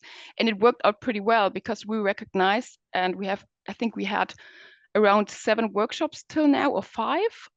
So if you just put them on a table in real life, and if it's just like these 10 people, if you give them and you put them on this expert level, might be a really necessary hint. Give them the expert level. Say, okay, you are the expert. I cannot tell what are the dangers in your work situation, and then they start talking, and they really they have so many good ideas. They know a lot of really good safety stuff. And I think it's just really not to communicate from above. It's not all the time it's initial or intended that you look a little bit down to these young people and they die and there's a lot of accidents. Really try to be on one level, especially for those who are a little bit older, I would say from 16 on. I don't know if this answered your question, but you can call me or write an email and we can have this conversation too again. Thank you very much. I'm sure Theresa will follow up if she has any further questions or wants to further discuss. And she says yes, those are great tips, and thanks you. I see we have other questions coming in the chat, and perhaps we can take 1 or 2 more. So Mylona asks, in your experience with TikTok, have you come across users or profiles who promote unsafe traffic behavior, and how do they respond to your organization's content? Yeah, I mean, if TikTok is a full-time job, just to be honest, if you want to do TikTok, we have one person is doing the whole channel. We are also working with an agency, because you also, of course, you have to do the community management, especially when you're working with young people. You're responsible that there are not any racist or other discrimination comments or anything else. So it's really like you put yourself out there and you really have to take responsibility for that. To be honest, it's not so like the comments there are not so many comments about unsafe behavior. We had one video now, like people were really ironic about our safety hints. And then we're just like, we have a really good TikTok channel manager. She's so good. She really gets the tone of this community, and she's sometimes ironic, sometimes just really straight and ask them back. So you really have to have good people who are you can communicate with the community and to moderate those comments. But to be honest, it's not that there are not so many yet in our so many comments that are enhancing unsafe behavior. Okay, thank you very much for those insights. And maybe one final question from the attendees. Who comments, really aspirational program, has there been a formal assessment of its effectiveness? No, not it's really difficult. It's a huge, like if you're doing this media evaluation, because it's about how long people, like if there's a change in the intention and if there's a change in behavior. We all know the intention behavior gap, and we're trying to put in some evaluation. We are trying to think about and develop an evaluation concept that is not too huge and it's overcoming everything costs, of course, but we are doing like the TikTok analysis. We're having a look at the retention rate. So how long people stay in our video, and is it like long enough that the safe approach or the safe behavior we are promoting, or the really important part of the video, are they staying until there? So we have a look, are they staying? So this here maybe is the really important message we want to set. And if they get out before that, I mean, that's unfortunate, and we are trying to really enhance this rate, that they're really going over this point and they at least get the message. But there are no scientific evaluation yet, no. Okay, thank you very much, Tanja, for both your presentation as well as the answers during the Q&A. And I guess perhaps after today, you'll have a couple more views on TikTok that we can add. Yeah, feel free. Altogether. Thank you so much. And then we now move to the last presentation for today. And we will have David, who will be presenting the Heroes Thrive in Pajamas project. And yes, there is David. Good afternoon. Everyone still staying here, but the content was great. And after Berlin, it is Slovenia time once again. Just a second, let me share the screen.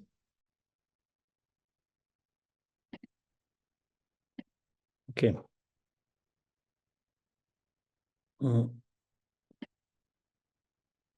Let me see. Okay. Welcome. Today presentations will be about the initiative called Heroes Drive in Pajamas. If you're interested in who is in pajama and who is a hero, you'll get more about that. But basically, it's an initiative for reduction of drink driving. My name is David, and I run the NGO called Zavod in Slovenia. And we are happy to participate and share our practice. It will be a combination of communication and preventive work.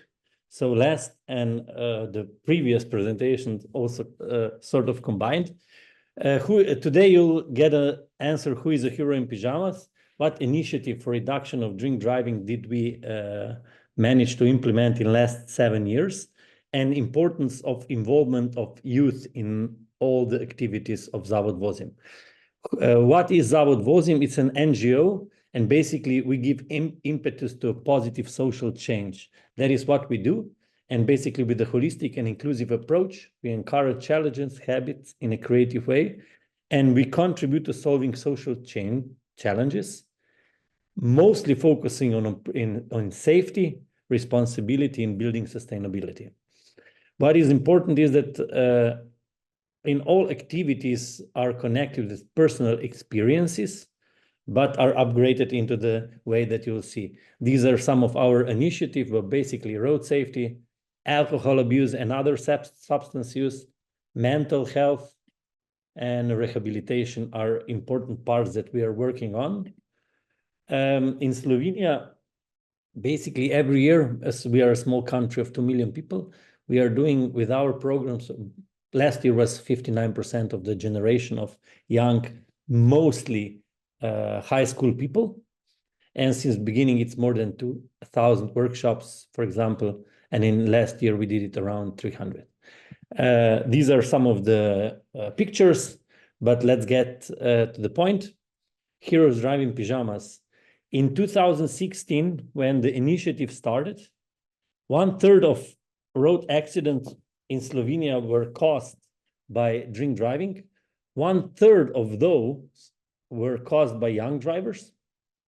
And basically, there were 2 times higher chances of injury when you're in a rural area.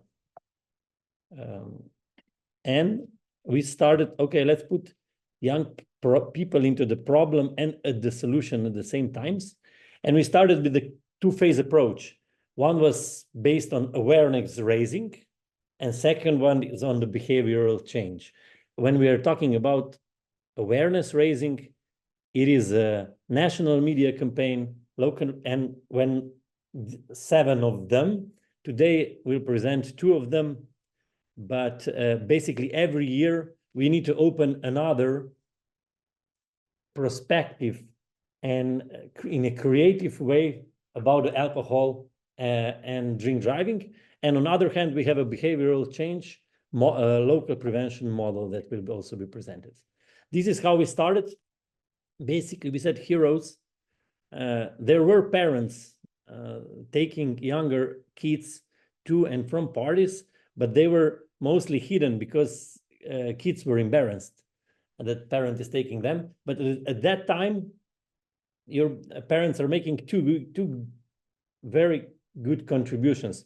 First one is a response about the parent-child. So they are taking care of them, but at the same time, people normally drink less. Youngsters drink less because they know that somebody from will pick them up from the parents. So as we said, it's easier to get over your mom in her pajamas in front of the club than to get over a drunk driving accident. And this is the first year after we started the initiative. Here is a short case video. And basically it explains the problem and how we addressed and also who is the hero in pajamas. This is how we started from the media perspective and from the awareness raising perspective. Tudi v nesreči in potem sem lahko dostkrat, kako rečejo, mrtva, no, da sem jo mogla življati.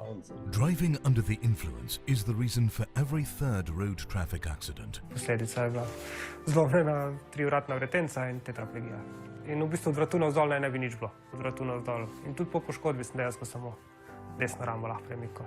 And 22 is the average age when a person ends up in a wheelchair due to a road traffic accident. To raise awareness about the dangers of DUI among the young and their parents, we created a social marketing campaign, Heroes Ride in Pajamas. We started the campaign with an online video featuring Slovenian celebrities and influencers. 22 let je povprečna starost, ko oseba zaradi prometne nesreče pristane na vozičku. Nočem pristati na vozičku. Nočem pristati na vozičku. Nočem pristati na vozičku. Nočem pristati na vozičku. Nočem pristati na vozičku. Zato podpiram inicijativo Heroji furajo v pižamah. Mene je prometna nesreča prikovala na voziček. Da ne bo tudi tebe, bomo v akciji Heroji furajo v pižamah mlade z nočnih zabav brezplačno in varno vozili domov, tako kot to počno že nekateri skrbni starši. In upamo, da jih bo to počelo še veliko, veliko več. Ponoči so bili na delu Heroji v pižamah. Gre za vseslovensko akcijo proti vožnji pod vplivom alkohola Brezplačno so jih vozili invalidi Zavoda Vozim, ki so se sami poškodovali v prometnih nesrečah. With cars for handicapped drivers, modified specially for this campaign, we offered a safe ride home from parties to more than 100 young people per night where public transport isn't available. We included enhanced police supervision and an initiative for legislation change. We also opened regional discussions about the dangers of drink driving among youth, and on the national level, a social dialogue about the dangers of alcohol abuse in general that has to arise from home, from schools, from youth organizations and from society in general. In tako bova napovedala prispevek o akciji, s katero želijo mlade prepričati, naj zabav ne vozijo pijani, starše pa spodbuditi naj, če tudi sredi noči in v pidžami, poskrbijo, da bo imel njihov otrok varen prevoz do doma. Jaz pa sem tudi bolj mirna, ko grem, pa jih potem tudi še ostale zvozim domov. Gre za zavedanje, da absolutno volan in alkohol ne sodita skupaj.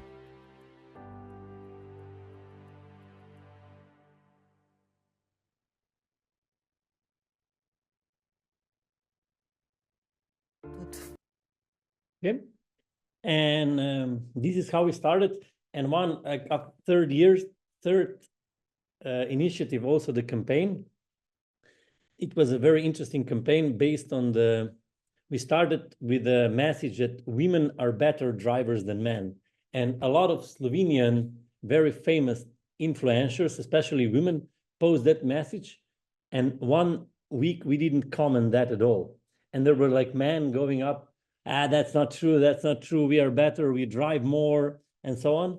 But after 1 week, we said, for us, better is safer, because almost 90% of all accidents caused by drink driving are caused by men. So if all the presenters today and all men will drive like women, then our initiative could close the door and said, okay, we are done. And this is how we ended and how we started that season creatively.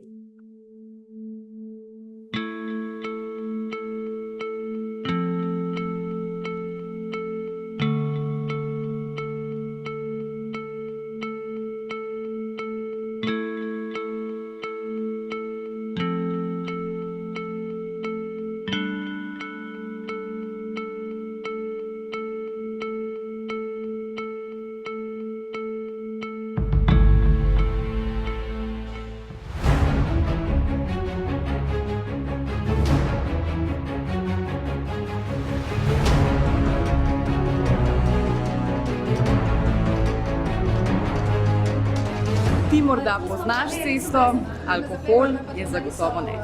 Ne zafuraj si lajfa, furaj odgovorno. Piti ali biti? To ni več vprašanje.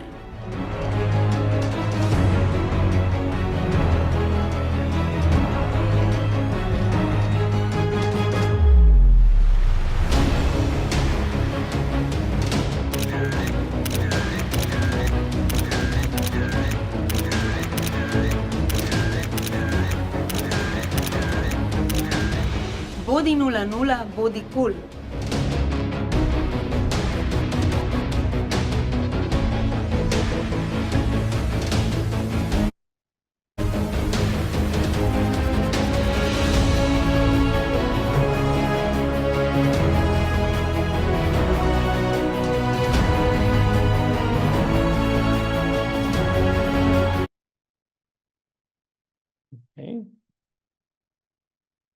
Okay. No. Let's go further. All right.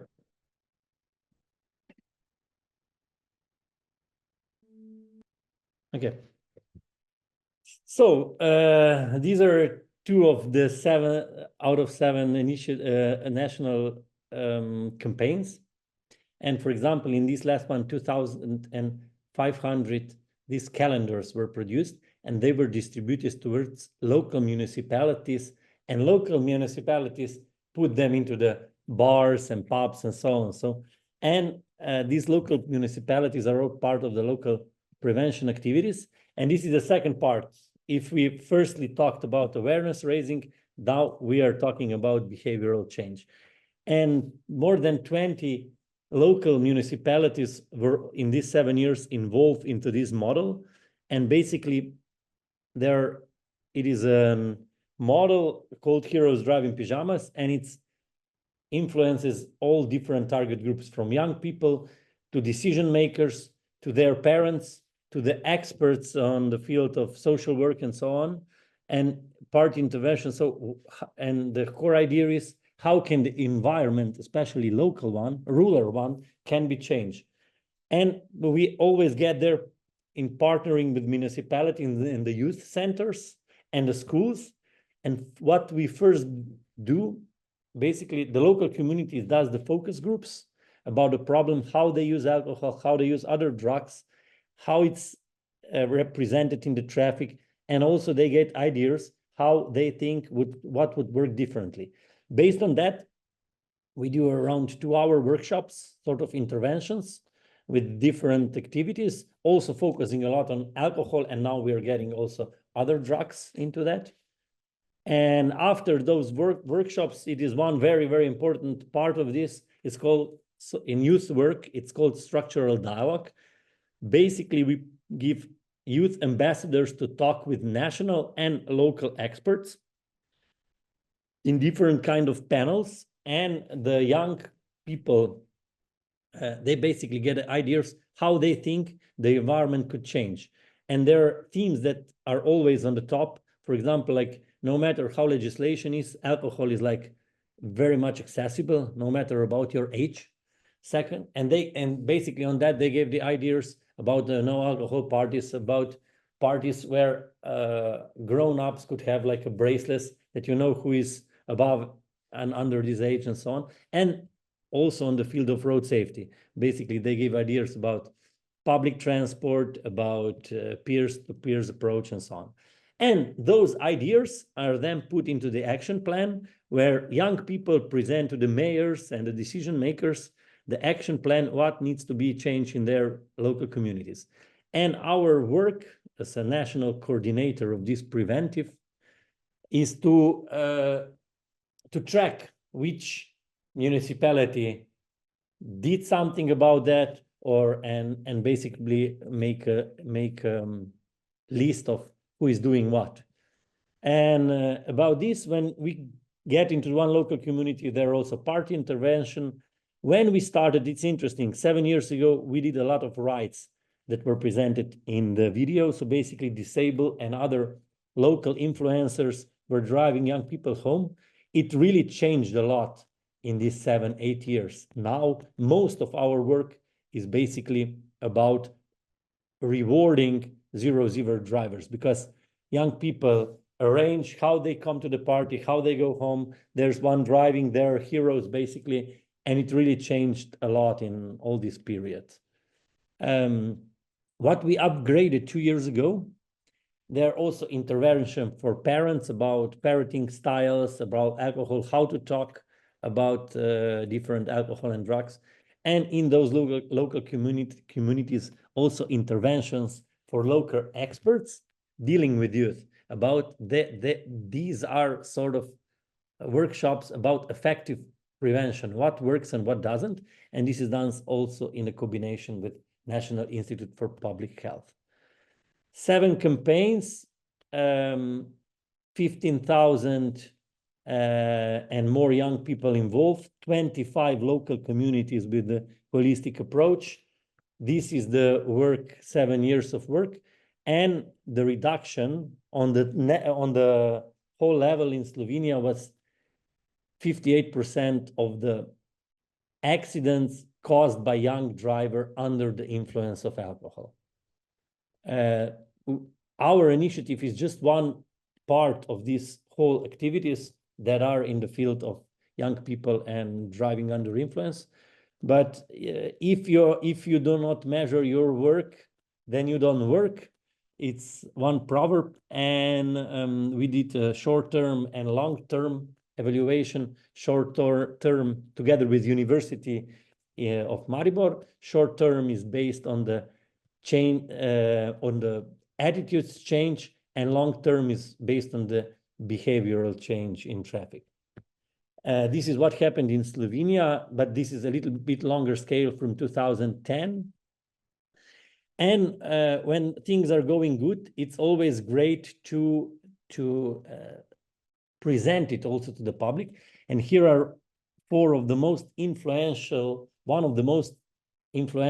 young people from World Climbing Championship to World Motocross Championship. And what is important that basically they're all young people. Congrating to other young people.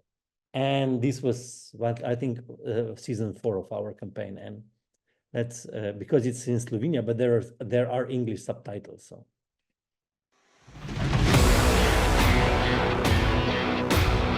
To je za vse nas, ker imamo to, postajamo zgled odgovornosti. Respekt, vedno bolje vozimo. Dobro se držimo, gremo do vrha varnih cest. Bravo, ker ne pozabljamo na varnost, tudi v prometu. Zmagali bomo, ker alkohol in volan ne sodita skupaj. A nismo še na cilju.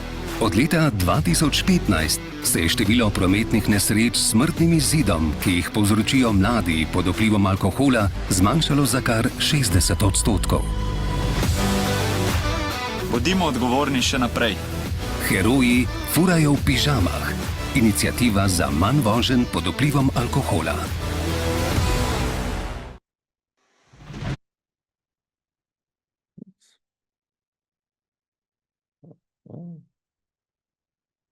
Okay. We received some of the awards, but the awards that we are basically most proud are the feedbacks of the young people, are the feedbacks of the youth workers in the local communities, basically who are, when you have on partners, youth centers who are also organizing parties that, for example, it's been a couple of first parties started under the initiative Heroes Drive in Pyjama. There were no alcohol parties, especially for primary school. And this is something that we are most proud of. The challenges and the results are, of course, not just by our initiative. We are a small part of this in Slovenia, but it is about, in last 10 years, it really increased a lot of educational interventions in the schools from NGOs, from national agency that was presented earlier by Dragica. Legislation and enforcement from 2011, we have 0 novice drivers. This is an important part. Awareness campaign, not only ours, but also from National Traffic Safety Agency, from other NGOs. It's a lot in this field. And also environment change through the infrastructure, through the cars, and also how we party and all these things. Challenges and opportunities when you're running such an initiative. It is always different involvement of municipalities. When the local election comes, we have like a great ambassador, but when the mayor changes, sometimes it changes also the attitude towards alcohol and driving and so on. It's always an issue about the limited times in school. For example, we take 1 day and also 1 intervention for the heroes for 1 people, but we want more, but there are challenges because schools have quite strict timeline. New psychoactive substances, this is what we are dealing with by the research on the focus groups, doing with Mentimeter. On general, it is like 40% of the young people already drove together with somebody who was under influence of other drugs, especially hemp and marijuana is now really with all this initiative about legislation and following Germany and so on, it is also an issue. And there should be already awareness about the dangers of driving under influence that needs to be established. And then this is what we are doing now, basically expanding and giving also these activities into the initiatives and limited financings. There are initiatives for Pearson inclusion and moving stars that we always, and these are good European projects, and also learn that we always take something and try to make it better into the workshops and so on. So this is like short presentation, and now if you in this hour have any question and answers, I'll be glad to answer and congratulate to providing me the question. And maybe for the end, it's important that we have all these partners from national authorities to the companies and to the local communities, because we all together can make a change, not just youth and not just disabled, for example, but really to involve everyone on this train. And our mission is just to steer the train. Thank you. Thank you very much, David. And with your last sentences, you took away the words that I wanted to say as well, because you mentioned cooperation with other partners throughout your presentation. And that is indeed also the 17th Learn key principle, that everybody should be involved. And we're all contributing towards the same goal in the end of reducing road deaths, and in the context of Learn among children and youngsters in specifically. Quickly looking at the question and answers box. Not a question, but Marc Gogolos from Asleme in Spain congratulates you on your Heroes in Pyjama project. She likes it very much, she says. And Marc Gogolos was previously at the European Traffic Education Seminar in 2022 in Madrid. So if you'd like to know more about what they do for projects in Spain, please feel free to watch the video and see the presentations and slides on the Learn website during the 2022 seminar.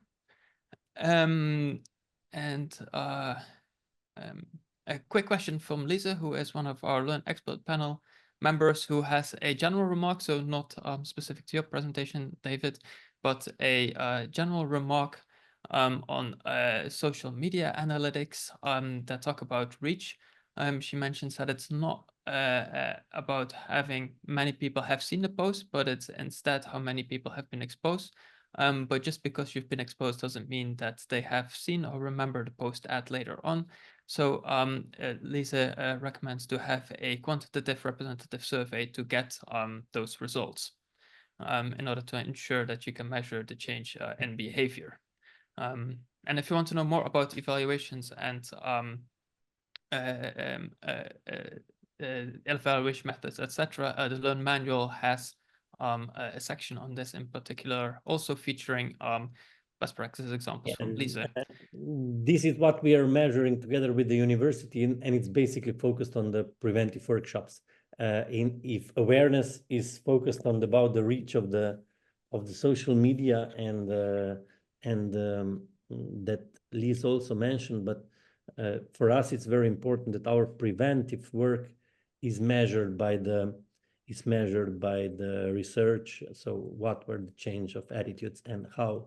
This is also an important survey long term. So it's 6 months to 1 year after the workshops about the driver behavior questionnaire and how does that influence and how do they drive and so on. So yeah, this is the second part. That's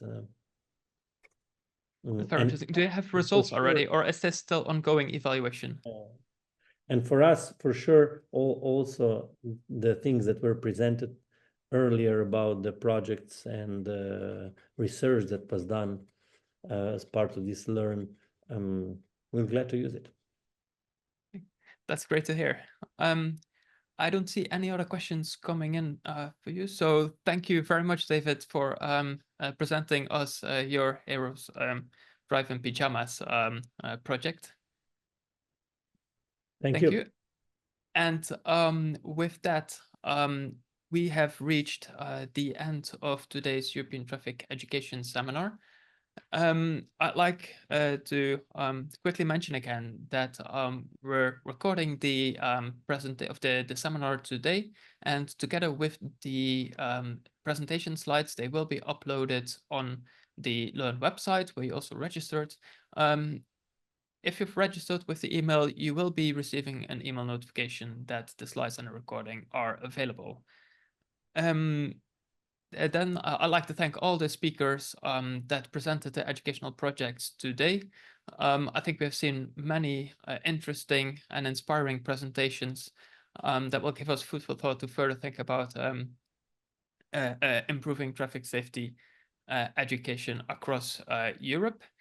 I'd also like to quickly thank Graziella, my colleague, who has behind the scenes made sure that everything was running smoothly. So thank you, Graziella. And of course, I'd also like to thank once again Fundación Mafre for supporting this project and allowing us to run the Learn project. And I'm very happy to announce that also next year we'll again organize a European traffic education seminar during the course of the year.